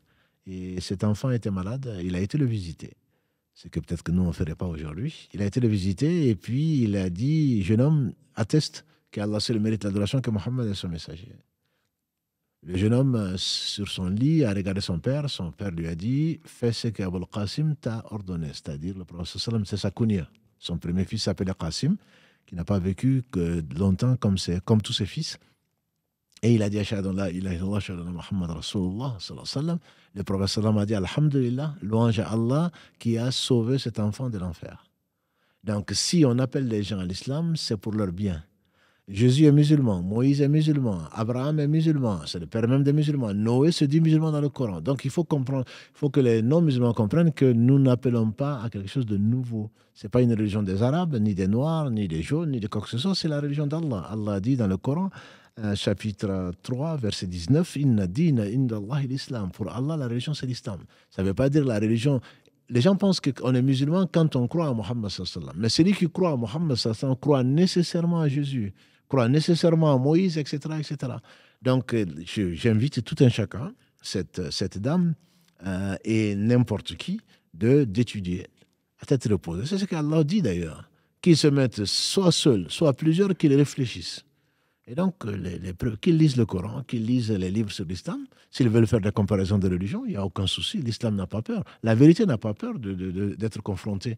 Et donc, qu'elle lise, qu'elle demande à Dieu surtout, c'est ce que je lui conseille, qu'elle demande à Dieu et à tout un chacun, que Dieu lui montre la vérité. Et je suis certain que Dieu, subhanahu wa ta'ala, qui est miséricordieux par essence et par excellence, lui fera rencontrer la vérité, pas forcément dans un livre, par la rencontre de quelqu'un, par la rencontre de situations, etc. Comme les gens sont devenus musulmans, soit au travers d'une rencontre, soit au travers d'une épreuve qu'ils n'aimaient pas, d'un décès ou d'un voyage ou quoi que ce soit. Moi, c'est juste ce que je demande à la personne, qu'elle soit sincère, qu'elle continue à rechercher parce que je n'ai pas peur. Je n'ai pas peur de la vérité, je suis un chercheur et c'est par la recherche qu'on arrive à la vérité. Donc, je ne doute pas un seul instant que si elle est sincère, Allah va la guider vers ce qu'il aime et agrée. Barakallah fik, Cheikh, pour la précision. Je reste un peu sur le même sujet. Là, c'est une autre personne qui dit, pardon, qui dit qu'elle est aide-soignante, non musulmane, et de par son travail, elle est amenée à faire le lavage mortuaire. Donc, bien évidemment, elle fait le lavage aussi bien pour les hommes que pour les femmes. Et visiblement, elle se pose la question sûrement, elle compte se convertir. Est-ce qu'une fois convertie, même peut-être pour nous, en tant que musulmans, on ne sait pas forcément, une femme peut faire le lavage pour les deux sexes et pareil pour un homme. Qu'Allah la guide et qui nous guide, qui nous maintienne dans l'islam et qui nous fasse mourir musulmans, parce que ce n'est garanti à personne. Si Allah la guide vers l'islam, elle, bien entendu qu'elle peut continuer à faire le travail, le lavage mortuaire, qui est une très bonne œuvre. C'est une des meilleures façons de se rappeler Allah, de se rappeler la mort. Être en contact en disant que ça fait baisser l'orgueil, pour ne pas dire ça l'efface. Ça fait craindre Allah, le lavage mortuaire, et je le conseille à tout un chacun, même si je ne suis pas le plus courageux. Donc, ce serait une très bonne chose. Simplement, dans l'islam, l'islam essaye de fermer toutes les portes conduisant au mal. Au point que même un homme n'a pas à laver même une petite fille. Certains savants disent à partir de 5 ans ou à 7 ans, etc. C'est en tout cas qui n'est même pas pubère encore. Donc le lavage des femmes doit être fait par les femmes, le lavage des hommes doit être fait par les hommes. Il y a un respect tel que même les laveurs de morts le savent. Même quand on porte des gants pour le faire, on doit fermer la main, on doit laver avec l'extérieur pour ne pas toucher à ses parties intimes ni à quoi que ce soit. Donc il y a ce respect-là et cette pudeur qui fait qu'il n'y a que les hommes qui lavent les hommes et il n'y a que les femmes, sauf l'homme peut laver sa femme défunte. Voilà. La femme aussi peut laver son mari, mais pas ni l'enfant, ni l'enfant ne pourra laver. L'homme, j'entends, ne pourra laver sa mère, ni sa tante, ni qui que ce soit, et vice-versa. L'homme ne peut pas non plus laver, je veux dire, sa sœur ou même sa fille. Ça c'est interdit. Donc, par conséquent, il y a des principes qu'il faudra respecter, mais je l'encouragerai à continuer à laver donc les morts, parce que ça va lui rappeler la mort et elle aura de bonnes actions dans l'islam, Inch'Allah. Je te propose, de reprendre 2 nouveaux appels, Inch'Allah. Allô, salam alaikum. Allô. Oui, salam alaikum. Allô. Ouais, comme ça, là, je peux poser ma question? Oui, vous êtes en direct, on vous écoute, Inch'Allah. Ouais. Bon, comme tout le monde, merci beaucoup pour tout ce que vous faites. Ouais, en fait, j'avais une question dans la continuité là sur le crédit. Quand j'avais 27 ans, j'ai fait un prêt pour créer mon entreprise dans le domaine médical. Donc, c'était plusieurs centaines de milliers d'euros. Et là, en écoutant le live, j'en ai appris un peu plus. Et donc, maintenant, j'ai des salariés. Et c'est un prêt où il reste encore 9 ans à payer. Je n'ai pas la somme pour tout rembourser. Est-ce que, si je suis la logique de ce que vous avez dit juste avant, est-ce qu'il faudrait que je vende tout pour tout rembourser ou Enfin, Je pense déjà que, alhamdulillah, c'est une chance qu'Allah vous donne de nous rencontrer, de vous rencontrer, et qu'Allah vous facilite donc le bien. Si vous ne saviez pas, Allah va vous pardonner, Inch'Allah, pour ce que vous ne saviez pas. Si vous saviez, et néanmoins vous l'avez fait, puisque c'est le cas de beaucoup, ils savent, mais ils se disent, bon, mais c'est pas grave. Et puis aujourd'hui, ils se rendent compte finalement que ben, c'est trop tard. Il faut demander à Allah l'aide. Il faut demander à Allah l'aide et il va vous aider, Inch'Allah, c'est certain. Et donc, soit vous arrivez à emprunter à des personnes sans intérêt que pour vous permettre donc de solder les dettes, soit si vous arrivez à vendre l'entreprise pour solder la dette, tant mieux. Personne n'a abandonné quelque chose pour Allah sans que Allah ne lui donne mieux. Sinon, ben, vous continuez à lui demander pardon et vous continuez. Donc, d'ici 9 ans, on espère que Allah subhanahu wa ta'ala, tout en regrettant et tout en l'invoquant pour le pardon, d'ici 9 ans, on espère que vous allez encore vivre et qu'Allah subhanahu wa ta'ala va vous pardonner. Mais l'esprit doit être toujours dans le regret, dans le repentir. Il ne s'agit pas d'avoir des insomnies. Mais Allah sait si vous êtes sincère ou pas, ce dont je ne doute pas et je n'ai pas à juger. Donc, il faudrait vraiment invoquer incessamment Allah. Il se peut, effectivement, pas que vous gagnez au loto, puisque c'est interdit d'y jouer, mais il se peut qu'Allah vous ouvre des portes de là où vous n'attendez pas. Barakallah fik, mon frère. Notre appel, Karim. Allô, salam alaikum. Alaikum salam. Voilà, je voulais demander, je sais qu'il y a des moments propices pour les invocations pour nous les musulmans. Et ce que j'aimerais savoir, c'est les personnes qui font des douras auprès d'Allah Azzawajal, mais qui ne font pas la salat. Par exemple, ma mère qui fait des douras pour moi, qui ne fait pas la salat, ou d'autres personnes qui ne font pas la prière aussi, est-ce qu'elles sont quand même exaucées ou pas? Barakallahu fik, Samira. Les invocations ont des conditions pour être acceptées, mais Allah accepte, Allah nous demande de l'invoquer. Mais Allah dit qu'il n'accepte que les pieux. Donc la prière pour certains, comme vous le savez certainement, pour l'école Hanbali par exemple, celui qui ne fait pas la prière n'est pas musulman. Mais ce n'est pas parce qu'on n'est pas musulman qu'Allah n'accepte pas. Ne vois-tu pas que Satan, Allah a accepté sa prière quand il a demandé d'avoir une vie rallongée jusqu'à ce que Adam et ses enfants meurent. Allah a quand même accepté pour nous éprouver. Donc on ne peut pas dire qu'Allah n'accepte pas. Mais simplement, l'invocation est plus proche. Allah dit la miséricorde d'Allah, dans la sourate 7, la miséricorde d'Allah est proche des bienfaisants. Donc la bienfaisance commence avec soi-même, puisqu'Allah ordonne la bienfaisance et l'équité. Donc c'est plus prompt à être accepté pour quelqu'un qui fait la prière, qui invoque Allah sincèrement, etc. Mais on ne peut pas dire qu'Allah n'accepte pas les invocations, mais la personne doit remplir un certain nombre de conditions, mais Allah n'a pas de règles qui puissent l'empêcher d'accepter quoi que ce soit.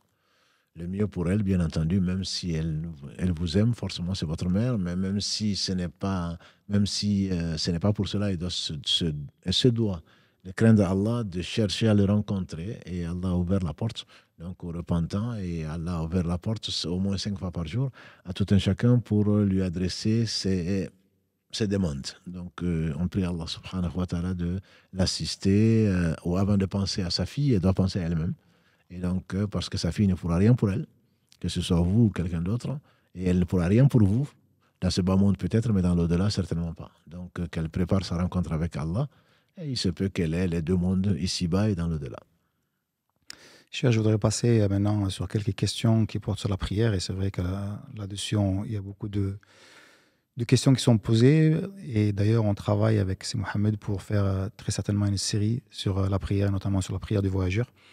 Là, la personne elle pose la question, peut-on faire la prière dans sa voiture quand on travaille, parce qu'on n'a certainement pas de lieu, sûrement ne pas se montrer. Quand la prière est rentrée, est-ce qu'il peut aller dans sa voiture et faire sa prière dans sa voiture? C'est une très bonne question, surtout en Europe aujourd'hui. La prière du Dohr est à 13h à peu près, la prière du Asr est à 15h, on a 2 heures. Et pour les travailleurs, il y en a beaucoup qui ont beaucoup de mal à le faire. Donc, quand c'est à 13h, on est content puisqu'on se dit au moins c'est l'heure du casse-croûte, entre midi et 2, on peut le faire. Est-ce qu'on peut regrouper les deux? C'est possible, mais c'est plutôt l'exception. Ça, c'est pour répondre à une question qui n'a pas été posée, mais Je vis ici et avec des frères et des sœurs, et c'est les questions qui reviennent, surtout actuellement. Donc, on peut regrouper le Dohr et l'Asr exceptionnellement et à condition de continuer à chercher. Voilà. À continuer à chercher, il ne faut pas se complaire dans le fait qu'en voyage, on peut regrouper. On peut regrouper même en état sédentaire. Quand on a un rendez-vous à la préfecture, quand il y a quelque chose, on sait que le Maghreb va arriver et il est permis. Le prophète sallam l'a fait d'après Ibn Abbas anhuma, sans pluie, ni vent, ni conditions météo spéciales. Mais c'est quelque chose d'exceptionnel. Donc ce n'est pas tous les mois d'hiver que je vais faire le Dohr al-Asr en même temps, ce qui amènerait à 4 prières par jour et pas 5. Après, par rapport à la voiture, le plus important, c'est de tout faire pour faire la prière à l'heure. La prière à l'heure, inna salata kanat al-mu'minina kitaban mawquta. Verset 103 de la sourate An-Nisa. La sourate 4, verset 103, la prière est une obligation, une prescription pour les croyants à des heures bien précises. Donc, dire je vais attendre de rentrer chez moi pour faire la prière, comme beaucoup le font, c'est avoir l'assurance qu'on ne va pas mourir entre-temps. C'est avoir l'assurance que si je la fais, Dieu va l'accepter. Donc, c'est une chose qui est extrêmement importante. Et la question, qu'Allah bénisse la personne qui l'a posée, parce qu'elle est très, très, très importante. Et il va falloir essayer de tout faire pour faire la prière à l'heure. Et si la personne ne trouve pas, beaucoup de gens demandent est-ce qu'on ne peut pas la faire dans une salle de bain, au travail, etc. La salle de bain, c'est déconseillé, mais dans ce cas, je dirais qu'il faut la faire. C'est déconseillé parce que les salles d'eau, c'est là où les djinns fréquentent plus. C'est déconseillé. Mais les toilettes sont interdites pour la majorité des savants et des écoles. Donc, c'est interdit de prononcer le nom d'Allah et encore moins de prier quand on prie forcément. Donc, là, il ne faut pas le faire. Il ne faut pas le faire. Il y a une fatwa, alhamdoulilah, que certains vont sur Internet, ils le font. C'était pour un converti qui ne pouvait pas faire autrement. Un savant réputé que je ne vais pas citer aujourd'hui, contemporain, disait qu'on pouvait fermer le couvercle et faire la prière là. Bon, c'est son avis, parce que la personne n'a pas le choix. Pour moi, la chose la plus importante, c'est de faire la prière à l'heure. Donc, on doit tout faire pour la faire à l'heure. Si on peut la faire debout, il faut la faire debout. Et si on ne peut pas la faire debout, il faut la faire assise. Si on ne peut pas la faire assis, il faut la faire coucher. Que l'heure ne sorte pas. Même quand on est malade, que dis-je, même quand tu es malade, c'est là où on a le plus besoin d'Allah. En tout cas, on est conscient d'avoir besoin d'Allah. Et donc, si on doit la faire dans la voiture, chez les Malikis, par exemple, parmi les 14 piliers de la prière, c'est le fait c'est takbirat al-ihram wa qiyamu laha. C'est le fait de le faire debout. Si on peut orienter donc la voiture dans la direction de la Qibla et dire Allahu Akbar debout et ensuite s'asseoir pour faire les gestes, mieux vaut ça que de la retarder, et surtout le Asr.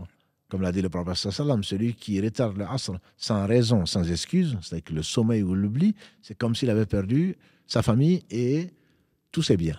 Donc j'insiste beaucoup, que ce soit en voiture, que ce soit ailleurs, la réponse est générale, il faut faire la prière. Il faut la faire avant que son heure ne sorte. Voilà, surtout avant le coucher du soleil, que ce soit le Dohr ou l'Asr, surtout l'Asr. Donc, qui dit Asr dit aussi le Dohr. Donc, c'est vraiment très, très, très important. Et ce n'est pas nous qui le faisons. Allah a facilité à d'autres personnes. Et donc, il faut demander à Allah de nous faciliter. Et je suis sûr que celui qui veut faire la prière, Allah va lui faciliter les choses. Si je fais la prière avec l'imam, donc je rentre à la mosquée, là, l'imam a commencé, et lui, il est en train de faire le Asr. Et moi, mon intention, c'est de faire le Dohr parce que je suis en retard. Est-ce que je peux faire le suivre en me disant, moi, je suis en train de faire le Dohr, et quand j'ai fini, je fais mon Asr? C'est justement la question compliquée, en fait. On va y revenir, Inch'Allah, mais pour répondre simplement, je suis venu, je n'ai pas fait le Dohr, et l'imam est en train de faire l'Asr. Il y a 3 avis de savants dessus. Voilà. Le premier avis, c'est que je rentre. De toute façon, je n'ai pas à prier le Dohr alors que les autres sont en train de prier. Je ne dois pas prier seul. Quand ça a commencé, je ne dis pas après l'adhan, mais quand l'imam dit l'iqama, l'imam dit Allahu Akbar, je n'ai pas d'autre choix que de le suivre.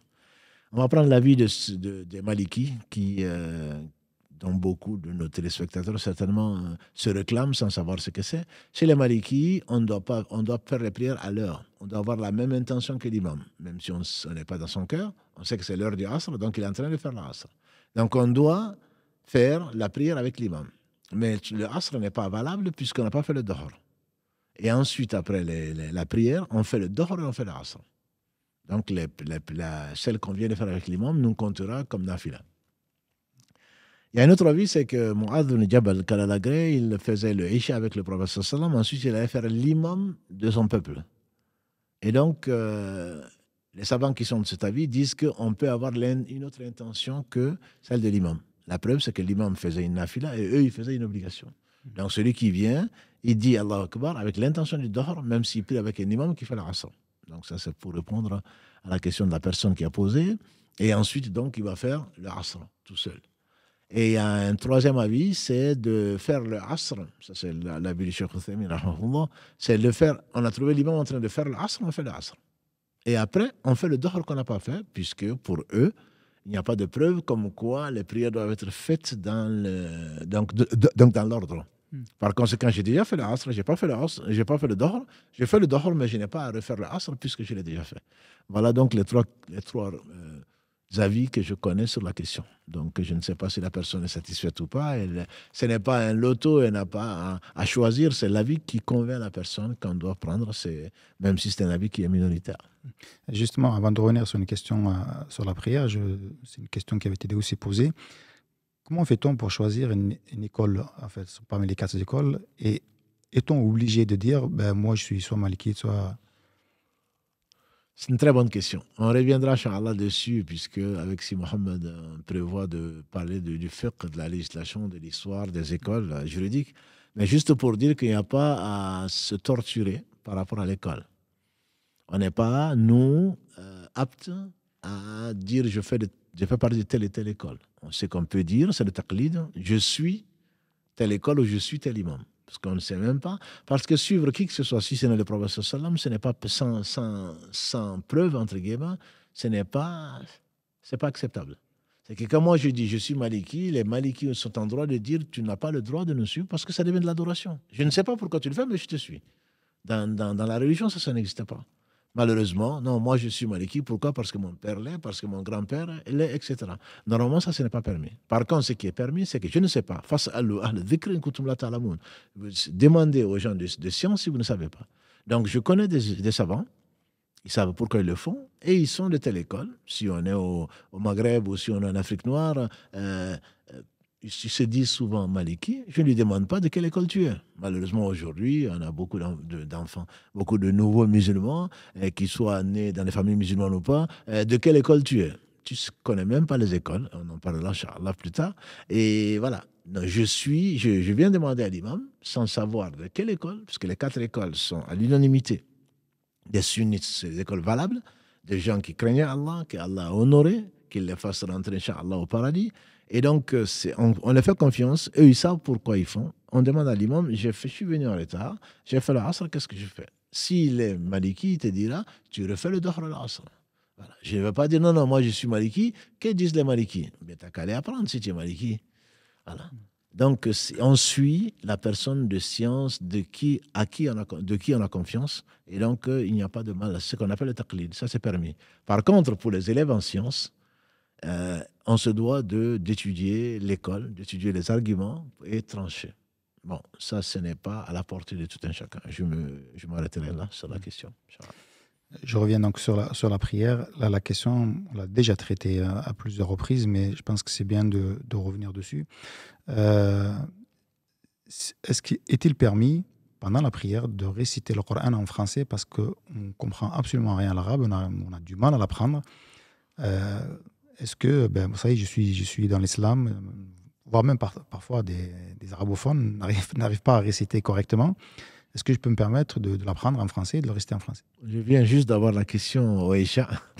Voilà, un frère qui dit, j'ai ma femme qui est convertie et puis qui a pris la Fatiha en français et qui la récite en français. Non, c'est pas que c'est pas logique. Dans l'islam, Allah a dit, le prophète a dit. Les compagnons, ils ont dit. Donc, le prophète, alayhi salatu salam, quelqu'un est venu le voir, quelqu'un s'est converti et il ne connaissait pas la Fatiha. Ce n'est pas parce qu'il est arabe qu'il connaissait la Fatiha, même il comprenait la Fatiha. Il a dit qu'il dise Subhanallah, Alhamdulillah, La ilaha illallah, Allahu Akbar, wa la hawla, wa la quwwata illa billah, à la place de la Fatiha. Allah ne charge aucune âme au-dessus de ce qu'elle peut supporter. Donc, si on ne connaît pas la Fatiha, on n'a pas le droit de la lire en chinois, ni en français, ni en anglais. On doit faire ce que le prophète sallam a fait. Sinon, il se peut que la prière ne soit pas valide Et il se peut, même si elle est valide, il se peut qu'Allah ne l'accepte pas. Parce qu'on ne sait pas, alhamdulillah, il n'y a pas de mal. Je ne dirais pas aux gens qui l'ont fait de refaire leur prière. Ce n'était pas l'école du prophète sallam, mais on doit apprendre. Donc, on ne doit pas réciter la Fatiha en français ou dans une autre langue, on doit la réciter. C'est la parole d'Allah, ce n'est pas. Et tout ce qui n'est pas la parole d'Allah ne peut être que des sens de la parole d'Allah, même si c'est en arabe. Donc on n'a pas le droit de réciter autre chose que le Coran, sinon de faire le dhikra, subhanallah, alhamdulillah, la ilaha illallah, Allahu akbar, wa la hawla wa la quwwata illa billah, à la place donc de la Fatiha. Et ensuite on fait le recours, on se relève du recours, on célèbre les louanges d'Allah. Et la prière est valable. Donc, il ne faut pas, d'ailleurs, bon, c'est pour les invocations aussi, il y a 2 écoles. Certains disent qu'il faut faire toutes les invocations en arabe. Ça, c'est une école que je ne citerai pas. Et il y a une autre école qui dit que non, puisqu'on ne comprend pas arabe, on peut le faire en français ou dans la langue maternelle. Ce que j'ai conseillé déjà, comme tu as dit, on rappelle qu'il y a la chaîne YouTube de la mosquée et sur la prière notamment, on a fait toute une série, pour ne pas dire plusieurs séries. Donc, on peut aller les voir. C'est que ce qui est conseillé, c'est d'éviter les divergences.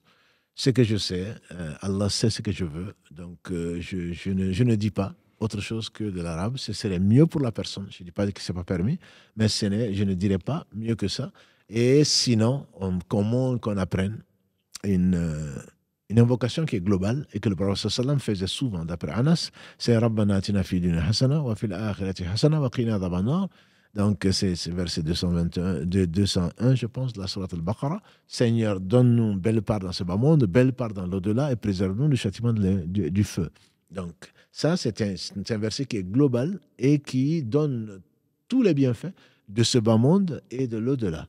Donc, ça nous suffira. Si on ne connaît que ça, dans le sujoud ou après le tahiyya, on peut le faire. Et petit à petit, on va prendre la citadelle du musulman pour ne citer que cet excellent livre recommandé par tous les savants, qu'Allah fasse miséricorde à son auteur, donc Al-Qahtani, qui est décédé il y a quelques années, qui est une référence pour les invocations. On l'a en arabe, bien sûr, c'est des hadiths qui sont authentiques.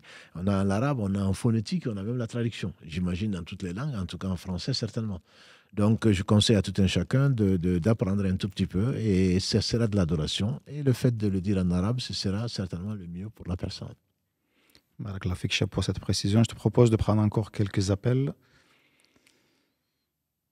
Allô, salam alaikum. Maaleykum salam. Vous êtes en direct. On vous écoute, Inch'Allah. Oui, merci. Je vais essayer de poser ma question le plus simplement possible sans être longue. Alors en fait, moi je suis dans une situation qui est un peu compliquée parce que je recherche du travail. Mais en fait, je refuse de trouver un travail où je ne peux pas faire ma prière. Parce que comme vous l'avez souligné tout à l'heure, on est beaucoup en fait à travailler et après à rentrer à la maison et à rattraper toutes nos prières d'un coup. Et moi, franchement, c'est quelque chose que je peux vraiment plus faire parce que quand je rattrape mes prières d'un coup, je me sens pas bien en fait. Déjà, on prend les transports, je rentre. Et ensuite, je dois faire mes ablutions et rattraper toutes les prières de la journée. Et je me sens pas bien. Donc maintenant, moi, c'est-à-dire que quand je recherche du travail, directement, je demande si je peux faire la prière. Et là, la difficulté, c'est que je ne trouve pas de travail. Je demande à Allah de me faciliter dans mes doigts, etc. Et ça devient très très compliqué. Et là, je me retiens de retourner dans un travail où je pourrais pas prier parce que il faut payer les factures, etc., etc.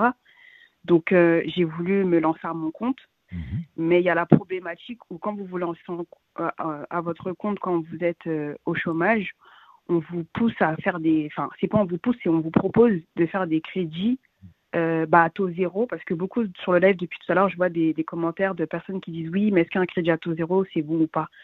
Donc en fait, moi, aujourd'hui, je suis perdue, donc je voulais avoir votre conseil, parce que c'est bien, pour pouvoir faire nos prières à l'heure, si on a la chance, c'est quand même d'être à son compte, parce on est notre propre responsable, on est notre propre chef, mais quand on est en CDI dans une entreprise, avec un patron ou des collègues, etc., Il y en a beaucoup qui vont se cacher pour prier et on n'est pas bien en fait parce qu'on a peur de se faire surprendre.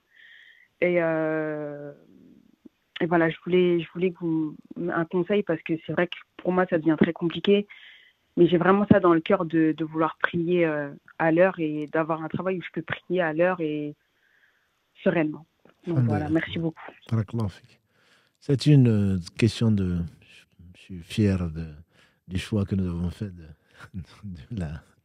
du titre de l'émission, du live, avec l'islam au quotidien, quoi, c'est éclairage de l'islam au quotidien. C'est quelque chose que chacun d'entre nous, en tout cas beaucoup d'entre nous, vivent.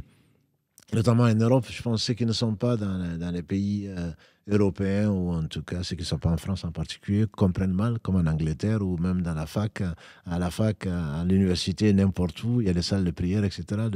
Ils ne peuvent pas comprendre notre problématique. Mais pourtant, c'est un problème qui est vraiment réel. Et moi, je te félicite par rapport aux priorités. La priorité, c'est l'au-delà. La priorité, c'est Dieu. Donc, vouloir faire la prière à l'heure, on dira oui, mais ça c'était avant, maintenant on ne peut pas. Mais le Dieu d'avant, c'est le Dieu d'aujourd'hui, c'est le Dieu de demain. Il n'y en a qu'un seul. La religion d'avant, c'est la religion d'aujourd'hui, ce sera la religion de demain. Et donc, Allah dit dans le verset 85 de la Sourate 3, وَمَنْ يَبْتَغِي غَيْرَ الْإِسْلَامِ دِينًا فَلَنْ يُقْبَلَ مِنْهُ وَهُوَ فِي الْآخِرَةِ مِنَ الْخَاسِرِينَ. Donc, celui qui recherche une autre voie pour se rapprocher d'Allah, autre que ce qu'il a révélé, Allah dit qu'il sera perdant dans l'au-delà. Voilà, Dieu ne va pas l'accepter. Donc, faire l'islam, en faire un self-service ou faire un islam, entre guillemets, dénué des fondements et des piliers, bien sûr que ça va s'écraser.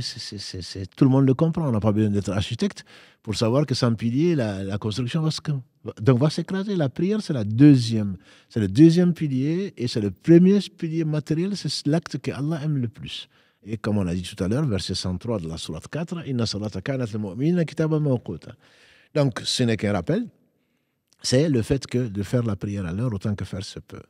Après, effectivement, comme tu dis, il y a des difficultés à se cacher, à le faire. On a peur d'être surpris, donc d'être fiché, d'être surpris, d'être viré, pour utiliser les termes des jeunes.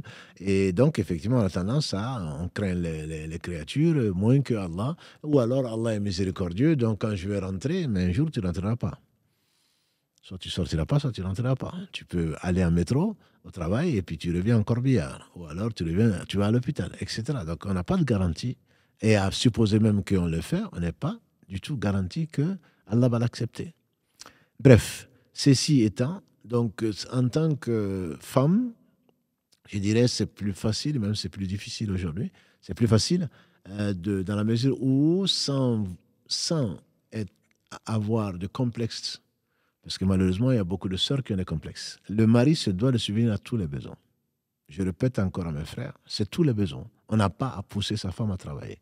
Si elle travaille, ce qu'elle gagne lui appartient en propre. Et c'est la responsable devant Dieu de la zakat et de sa gestion, etc. On n'a pas à pousser sa femme à aller travailler pour payer des factures. Je dis également aux pères de famille, c'est pareil. Tant que la femme n'est pas mariée et elle est sous la responsabilité financière, j'ai dit, de son mari, le père doit subvenir à tous les besoins de la fille qui n'est pas mariée, de la femme qui n'est pas mariée. Si elle est divorcée, c'est pareil. Si ce n'est pas le père, c'est le frère. Si ce n'est pas le frère, c'est l'oncle, etc., etc. Donc, je le répète. Et s'ils ont des preuves contraires, qu'ils nous les montrent. C'est ça l'islam. Donc, on n'est pas obligé, la femme n'est pas obligée d'aller travailler, surtout dans les conditions. Elle peut travailler. Elle a le droit de travailler, on a déjà traité ce sujet, mais elle n'est pas contrainte d'aller travailler. Quant à l'homme, il doit aller travailler et généralement, on se cache. Tu es musulman? Non, je m'appelle Mohamed. Voilà. Et donc, il y a des cas où on a demandé à des patrons, est-ce que je peux travailler? Et je peux prier? Il dit oui, tu peux prier. Il y a un cas qui est connu, je pense que c'était en Espagne. Il y a des ouvriers, ils ne faisaient pas la prière à l'heure. Il y a un qui est venu, qui a conditionné son travail. Moi, je dois faire la prière. C'est aussi important que d'aller aux toilettes. Le patron lui dit oui, tu peux le faire. Et voilà que l'homme se lève pour faire la prière. Les autres, il y avait beaucoup de musulmans, pour ne pas dire c'est une majorité de musulmans, qui ont commencé à faire la prière. Et le patron leur dit non, vous, en vous engageant, vous n'avez pas dit que vous allez faire la prière. Donc celui-là, il peut faire la prière. Comme des gens, non, ils ne vont pas accepter. Qui t'a dit qu'ils ne vont pas accepter? Est-ce que tu as demandé? Et Dieu le sait. Donc il faut d'abord demander. il faut de la meilleure façon, bien sûr, et conditionner, dire que je suis prêt à travailler samedi, je suis prêt à travailler dimanche, je suis même prêt à travailler la nuit pour pouvoir avoir 5 minutes au Dahar ou au Asra, etc. Et combien de gens ont eu du succès, je dirais même, en faisant travailler pendant le Ramadan les travailleurs musulmans à 5 heures. Ils commençaient à 5 heures du matin pour terminer à 15 heures. Pour terminer à 15 heures. Et bon, on a fait de la publicité pour ce humaniste, entre guillemets, alors que c'est lui qui gagne. Il travaille de 15 heures, il travaille de 5 heures du matin jusqu'à 15 heures. Ils sont nombreux les musulmans qui acceptent cela.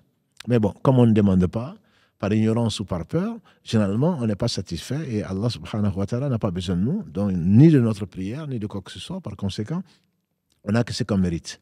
Donc, se mettre à son compte, ma sœur, tu as tout à fait raison, ce serait l'idéal, mais pour cela, il faut un crédit, entre guillemets, en général, et Allah facilite. Donc, le taux zéro, bien entendu, un crédit à taux zéro, puisque tu nous dis que dans le fil de la discussion, les gens demandent, ce qui est normal. Le taux zéro est permis, il n'y a pas d'intérêt. Le problème, c'est que quand il y a un taux zéro, il est adossé à un prêt. Je ne vois personne, que ce soit l'État, que ce soit qui que ce soit, encore moins une banque, en train de te faire un crédit à taux zéro s'il n'est pas adossé à autre chose. Et on a déjà discuté avec Si Mohamed ici, à cette même antenne, quand on te dit de payer à plus de trois fois, donc un crédit par exemple à payer 10 fois sans frais, comme ils le disent, les frais existent. Les frais, c'est adossé à une société bancaire qui paye, je ne vais pas dire le nom ici, la société elle-même qui te fait le prêt, c'est elle qui va payer l'intérêt. Et le fait de payer l'intérêt, tu as accepté ceci et tu fais partie des usuriers ou des gens qui ont fait de l'usure également. Donc le taux après zéro, il n'y a pas de souci dessus, mais quand le taux après zéro est quelque chose qui va obliger donc la personne à prendre du crédit, et même une partie donc à taux zéro et une partie qui n'est pas à taux zéro, celle qui n'est pas à taux zéro sera forcément quelque chose qui sera un péché, même si on prend même si on a une partie à taux zéro. Donc, pour revenir, ce qu'il faudrait que c'est les gens qui sont convaincus, qui ont les mêmes convictions, doivent s'associer, soit en coopérative, soit en autre chose, une association dans le commerce ou autre chose, avec des gens dignes de confiance pour travailler et peut-être se contenter de peu par rapport à vouloir faire de grosses entreprises. On n'a pas les moyens. Mais comment on fait? Allah ne nous a pas créés pour travailler, il nous a créés pour l'adorer. Et Allah n'a pas obligé les gens à faire une chose qu'ils ne peuvent pas faire. Donc, il va certainement faciliter. C'est à nous de multiplier les initiatives, de réfléchir, de demander à Allah et d'essayer. Et il se peut que Allah subhanahu wa ta'ala ouvre des portes donc, qui sont fermées et que nous, on n'osera même pas aller dans cette direction-là pour ouvrir. Wallahu a'la wa a'lam. Barakallahu fik, cher. Et on remercie en tout cas la sœur pour la question. C'est vrai que c'est une question qui est souvent posée. Et tu as bien fait de préciser que souvent, c'est nous-mêmes qui nous mettons des barrières sans aller prendre on a peur du refus alors qu'on n'a même pas encore posé la question, alors que des fois, ça se passe très bien. Il ne faut pas croire que tout le monde est contre les musulmans non plus. Donc c'est, alhamdoulilah, barakallah fik pour le rappel en tout cas. Je voudrais passer à quelques questions, parce que le temps commence à passer, plus dans les relations familiales. Une personne, elle dit, quel est le lien de parenté minimum qu'il faut garder avec sa sœur, vu que cette sœur-là, visiblement, elle lui veut du mal. Le prophète sallam, Aïcha lui a dit, Aïcha a rapporté de lui, alayhi salatu wassalam, que le prophète sallam a dit, quand Allah a créé le lien de parenté, il s'est accroché au trône, il a dit, j'ai peur qu'on me coupe. Allah lui dit, est-ce que tu seras satisfait que je me lie à celui qui s'est lié à toi et que je me coupe de celui qui se coupe de toi? Le lien de parenté a dit oui. Allah a dit, ça t'est acquis. Et je rappelle également que quand on va tous passer au-dessus de l'enfer, j'espère, et ne pas y tomber, le lien de parenté, c'est l'un des facteurs qui va nous permettre de passer vite ou pas. Je rappelle également que celui qui veut vivre longtemps et que sa subsistance soit abondante, qui respecte le lien de parenté, a dit le prophète sallam. Donc le lien de parenté, c'est pas rien. Ce n'est pas cette sœur, elle me veut du mal, cette sœur, elle me téléphone pas. Non, c'est important. Quelqu'un est venu se plaindre au prophète sallam en disant, moi je fais du bien à mes parents, je fais du bien à mes frères et sœurs, et ils me font du mal. Il a dit, si ce que tu dis est vrai, tu ne cesses pas de les faire avaler de la cendre chaude. C'est-à-dire, ne réagis pas, agis bien. C'est Allah qui va te défendre. Je ne dis pas qu'il faille ne pas prendre de précautions. des mères qui font de la sorcellerie, des sœurs qui font de la sorcellerie, c'est connu. Donc, il faudrait faire très attention. Ne cherche pas le minimum, fais du bien. Fais du bien contre le mal qu'on te fait. Et très certainement, c'est ce qu'Allah dit dans la sourate 41, verset 34. Idfa'a billati hiya ahsan, fa idha alladhi baynaka wa baynahu adawatun ka'annahu waliyyun hamim. Wa ma yulaqaha illa alladhina sabaru, wa ma yulaqaha illa dhu hadhin azim. Allah dit, repousse le mal par le bien. Et tu verras que ton ennemi invétéré devient un ami intime. Mais n'y arrive que celui qui est patient, et n'y arrive que celui qui est doué, qu'Allah a doté donc d'une force immense. Donc il faut craindre Allah, il faut lui faire du bien. Si tu vois que la personne est toxique, tu l'éviteras de la fréquenter, sauf si c'est une obligation, quand il y a un décès, quand vous vous retrouvez chez les parents, etc., etc. Tu lui envoies des messages. Et on dit non, moi je suis pas un hypocrite. Hein. Moi j'aime pas, elle m'appelle pas, je l'appelle pas. Non, c'est pas de l'hypocrisie ça. Quelqu'un est venu demander au prophète sallam la permission de rentrer. Il a dit c'est qui? On dit c'est un tel. Il a dit quel mauvais fils de tribu.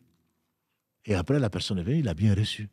Et Aïcha dit quand elle est partie, tu viens de dire ça et après tu reçois la personne comme si de rien n'était. Il dit est-ce qu'il y a Aïcha, est-ce que tu m'as vu moi en train de mal agir ou en train insolent ou autre chose? Non, on n'aime pas le mal. Bon, mais par contre on dit que du bien. Ça ne veut pas dire que, même que tu dis à ta sœur que tu l'aimes, oui, tu aimes du bien pour elle. Ça ne veut pas dire que tu l'as menti. Elle m'a fait ça, j'ai fait ça. Elle ne me visite pas, je ne visite pas. Non, si il y a un mal que tu crains de la personne, tu prends tes précautions. Tu ne manges pas ce qu'elle t'envoie tout seul. Tu évites les cadeaux, même si tu les prends. Tu ne dis pas non, moi je ne te fais pas confiance. Tu prends le cadeau et tu en fais autre chose. Soit tu l'offres, soit tu détruis, peu importe. Mais il faut faire le bien pour le mal qu'on te rend. Et ne pense pas que j'ai tout fait, je l'ai téléphoné, j'ai machin. Non, on ne fait jamais assez pour Allah, subhanahu wa ta'ala, pour son amour. Donc il faut essayer de faire au maximum. Si la personne fait du mal, le mal lui reviendra. Ce n'est pas à toi que ça revient. Toi, tu as fait du bien, ça te sera considéré, ça sera également compté. Wallahu ala wa alam. Barakallahu fik, chef, pour la précision. Je reste sur la relation frère-sœur, sœur-sœur, frère-sœur. Du coup, quelle est la responsabilité du frère vis-à-vis de sa sœur? C'est-à-dire, si la sœur, si le frère est marié, il a sa famille, ses enfants, il s'occupe de sa famille, et que la sœur, soit elle a du mal à subvenir à ses besoins, soit même pas, c'est-à-dire qu'elle se porte bien aussi, mais elle demande à son frère de lui payer quelque chose. Est-ce qu'elle est en droit plutôt de lui demander, de lui imposer, de lui acheter quelque chose, par exemple, qui n'est pas forcément nécessaire ou vital pour elle? Non, mais certainement, c'est la sœur, le frère ont deux droits sur nous. C'est le droit de la parenté, et Allah l'a rendu sacré, comme on a vu, c'est le droit également de la fraternité. Le prophète m'a dit, faites-vous des cadeaux, vous allez vous aimer. Si toi, tu fais des cadeaux à tes copains de la mosquée et ta sœur te demande quelque chose, tu refuses. Bien entendu, il ne faudrait pas que ce soit une dépensière, il ne faudrait pas qu'elle abuse. Comme ça peut arriver dans les familles. Je sais que Mohamed, il travaille, il gagne 10 000 euros, moi j'en gagne 5 000, je vais lui faire payer. Voilà. Non, ça c'est de l'exploitation, il ne faut pas tomber dans ce plan. Mais faire un cadeau.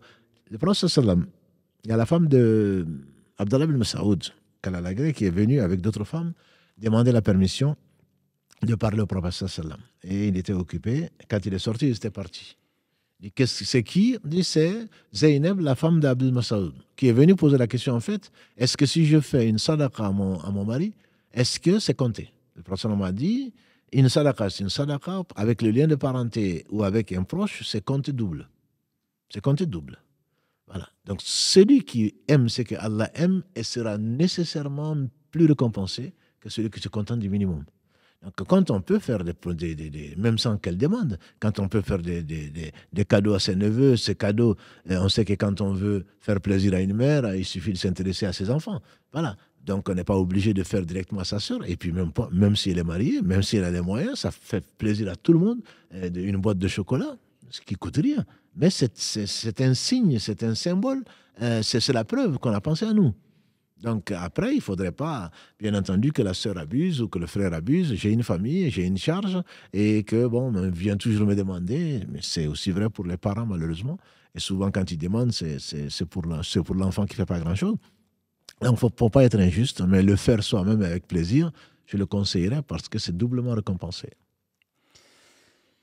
Là, j'ai une question concernant le divorce, forcément, parce qu'on est dans la famille, on a traité ce sujet aussi. Hein. J'invite les frères et les sœurs qui ont posé ces questions-là, en tout cas, une nouvelle fois, d'aller sur notre chaîne YouTube. Et on a traité tout le sujet de la famille en islam. Donc, on a vu toutes ces questions-là. Mais elle dit, après plus d'1 an de séparation, doit-on se considérer comme divorcé? C'est une très bonne question. J'ai déjà entendu ça plusieurs fois. Le divorce doit être prononcé. Ce n'est pas parce qu'il y a une séparation de... Mon mari vit à l'étranger, on ne s'est pas vu depuis, on n'a pas eu de relation intime en particulier. On m'a dit qu'après 3 mois, le mariage est consommé, entre guillemets, donc que le divorce est consommé plus tôt. Non. Il n'y a pas de délai tant que je sais qu'il est vivant, tant qu'il n'y a pas de divorce, et je suis toujours marié. Et quand on est séparé, on est séparé, on peut se retrouver. D'accord. Tant qu'il n'y a pas eu de divorce, il n'y a pas de 4 mois dedans. On dit, oui, mais après 4 mois. Après 3 mois, c'est ce qu'on dit souvent. Ça, c'est après 3 mois de divorce que le divorce devienne définitif. Voilà. Ce n'est pas le divorce après. On ne s'est pas vu depuis 3 mois. On est séparés, on est fâchés depuis 3 mois. Vous pouvez être fâché pendant 20 ans. Vous êtes quand même mariés. Voilà. Tant qu'il n'y a pas eu de prononciation de divorce, soit verbalement, soit au tribunal. Donc, il ne faut pas écouter les gens. Ce n'est même pas Google. Même Google, je pense, ne dit pas ça. Ce sont les gens, oui, j'ai entendu que ma grand-mère a dit que, je croyais que. Non, ça, ce sont des choses qui sont importantes parce que ça veut dire que si tu vas te remarier, tu vas être dans le haram parce que tu n'es pas divorcé. Voilà. Donc, c'est vraiment très, très important. Ce n'est pas parce que tu n'as pas eu de relation conjugale depuis 4 mois que tu es divorcé automatiquement ou vous êtes fâché depuis 1 an, chacun fait chambre à part ou chacun a son appartement. Vous n'êtes pas divorcé. Officialisez la chose. Renoncer ou dénoncer le contrat. Vous le dénoncez officiellement. Et puis, voilà. C'est soit en justice, soit ailleurs. Dans tous les cas, vous êtes divorcé, oui, mais pas implicitement vous êtes divorcé. Les gens confondent une chose. Allah subhanahu wa ta'ala dit de ne pas laisser une femme accrochée, mu'allaqa, c'est-à-dire qu'elle est accrochée, elle n'est ni mariée, ni divorcée. 4 mois, c'est le maximum. Ça veut dire qu'une femme mariée doit avoir ses droits. Et on ne peut pas s'abstenir, on ne doit pas la priver de ses droits, y compris ses droits sexuels, pendant 4 mois parce qu'on est fâché. Soit elle est notre épouse, soit elle ne l'est pas. Donc, si elle ne l'est pas, Allah oblige la personne de divorcer. Si elle ne le fait pas, elle est en péché. C'est ce que ça veut dire. Et le juge doit contraindre la personne à revenir à de meilleurs sentiments, ou alors il prononce le divorce. Ça, c'est le juge.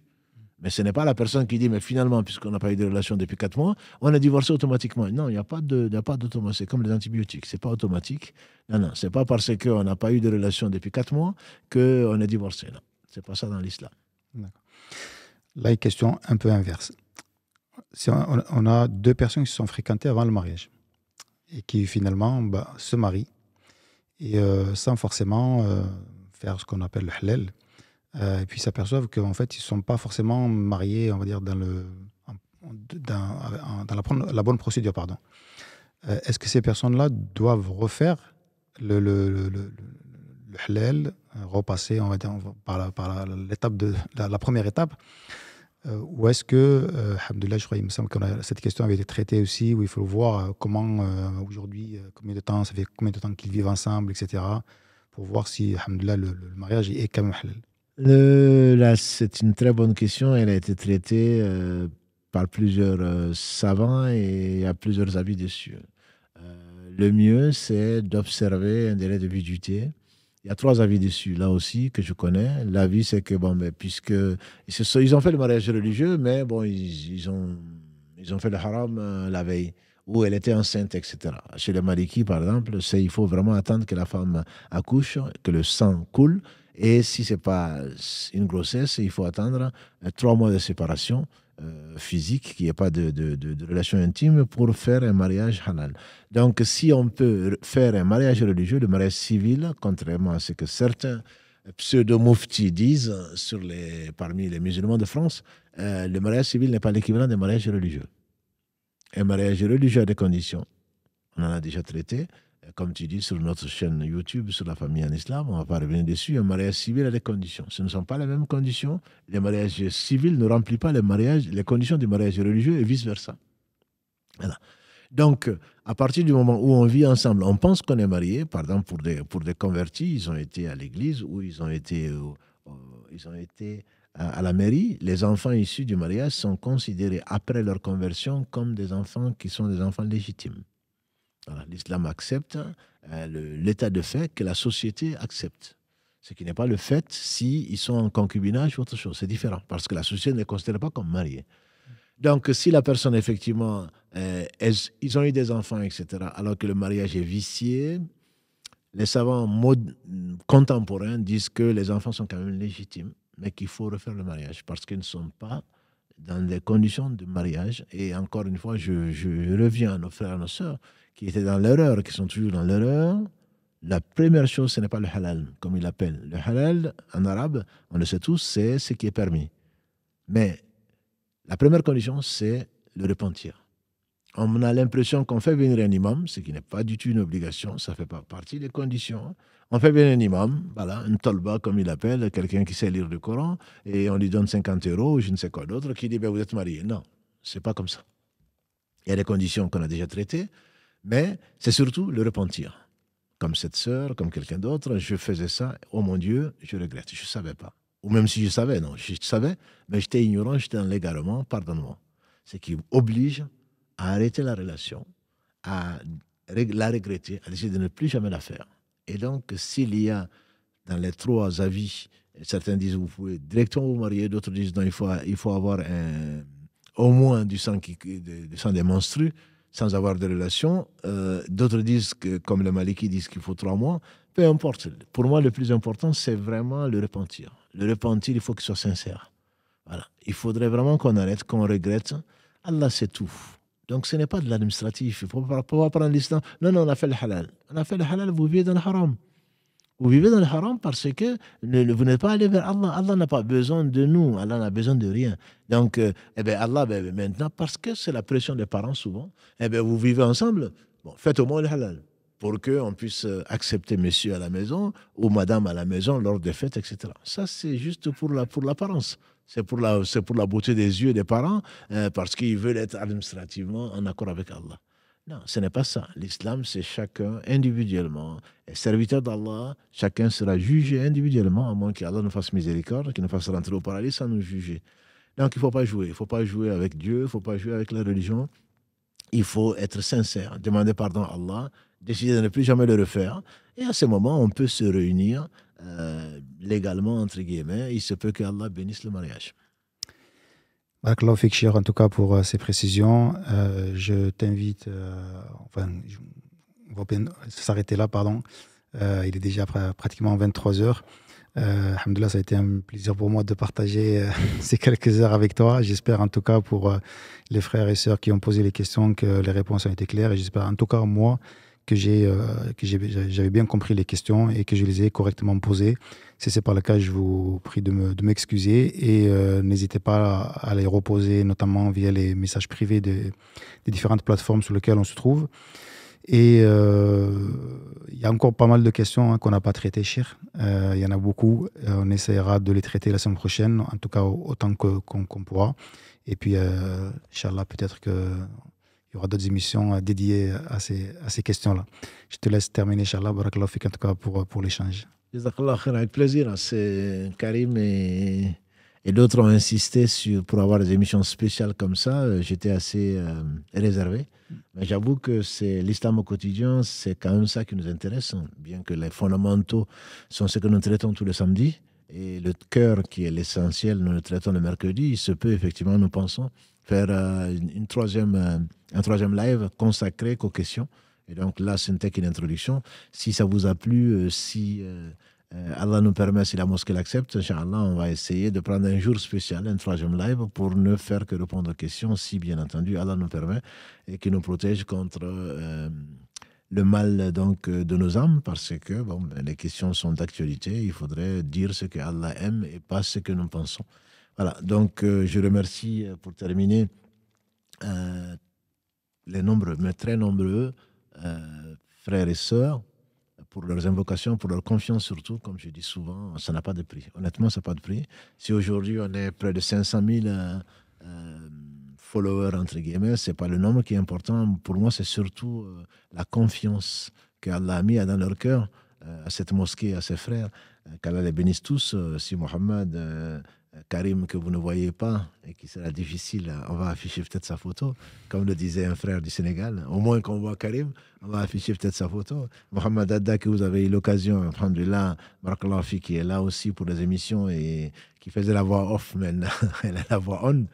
Voilà, donc on vous aime, Allah subhanahu wa ta'ala, on espère vraiment vous apporter le plus et on vous demande des excuses si on a pu ne pas avoir répondu à la question ou partiellement, ou si vous n'êtes pas d'accord sur le point de vue qui est donné. Alhamdulillah, ce n'est pas un souci. On est des frères et ce qu'on veut, c'est le bien. Ce que vous voulez, c'est le bien. On peut diverger. Et je déconseille fortement à certains internautes qui vont sur Instagram en particulier, ou Facebook, donner leur point de vue. Je ne suis pas d'accord. Mais très bien, tu n'es pas d'accord. C'est alhamdulillah. Des savants ont divergé et tu n'es pas un savant. Au moins respecte les autres et donc respecte la fraternité parce que de ce que tu écris là, de ce que tu dis là, tu seras interrogé au jour du jugement dernier. Voilà, donc non. Juste, je me permets pour signaler que, alhamdoulilah, vous avez essayé, vous étiez aussi nombreux à essayer de nous appeler, puis plus rien, on n'a pas pris d'autres appels. C'est juste que la solution qu'on utilise a malheureusement planté une nouvelle fois et qu'on cherche, on continue vraiment à chercher une solution beaucoup plus stable. Donc, ne nous enviez pas pour ça, pardon, et on essaiera de trouver une solution. Donc, il se peut que la semaine prochaine, on ne prendra pas les appels, donc ne soyez pas étonnés, mais on fait le maximum que nous pouvons pour trouver une solution beaucoup plus stable, Inch'Allah. Barakallahu fik, c'est la troisième solution, entre guillemets, qu'on essaye, si ma mémoire est bonne, peut-être même la quatrième, chaque fois, donc, sans parler des opérateurs, ça marche, et puis ensuite, ça ne marche plus. Donc, Karim met ce qu'il peut jusqu'à la dernière minute pour essayer de trouver une solution. C'est ce qu'on essaie de faire. Ne doutez pas vraiment de la bonne volonté, et qu'Allah subhanahu wa ta'ala nous facilite et nous permette encore, si le bien est là, de partager donc ces moments qui sont les cercles de dhikr, qui sont les jardins du paradis, qu'Allah nous rassemble tous donc, dans son vaste paradis, et même des sœurs diront au degré le plus haut, donc qui est le Firdaus, avec Mohammed sallallahu alayhi wa sallam, celui par qui Allah nous a guidés, nous a fait sortir des ténèbres, donc de l'ignorance vers la lumière de l'islam. Qu'Allah le bénisse, sa famille, ses compagnons, tous ceux qui les auront suivis dans le droit chemin, nous fasse l'honneur d'en faire partie. Donc la semaine prochaine, Inch'Allah, samedi, si Allah nous le permet, on essaie de répondre à d'autres questions et effectivement, comme tu l'as dit, d'autres appels si on peut. Et notre prochain rendez-vous, Inch'Allah, c'est mercredi 21h pour parler donc peut-être le dernier épisode, peut-être de l'éducation de l'âme. Et ce ne sera certainement pas le dernier épisode de mercredi, mais Inch'Allah, je crois que ce sera le dernier épisode de mercredi. Donc notre prochain rendez-vous sera 21h mercredi prochain. Subhanakallahumma wa bihamdika, ashhadu an la ilaha illa anta, astaghfiruka wa atubu ilayk. Subhana rabbika rabbil izzati amma yasifun, wa salamun ala al-mursalin, walhamdulillahi rabbil alamin, wa assalamu alaykum wa rahmatullahi wa barakatuh.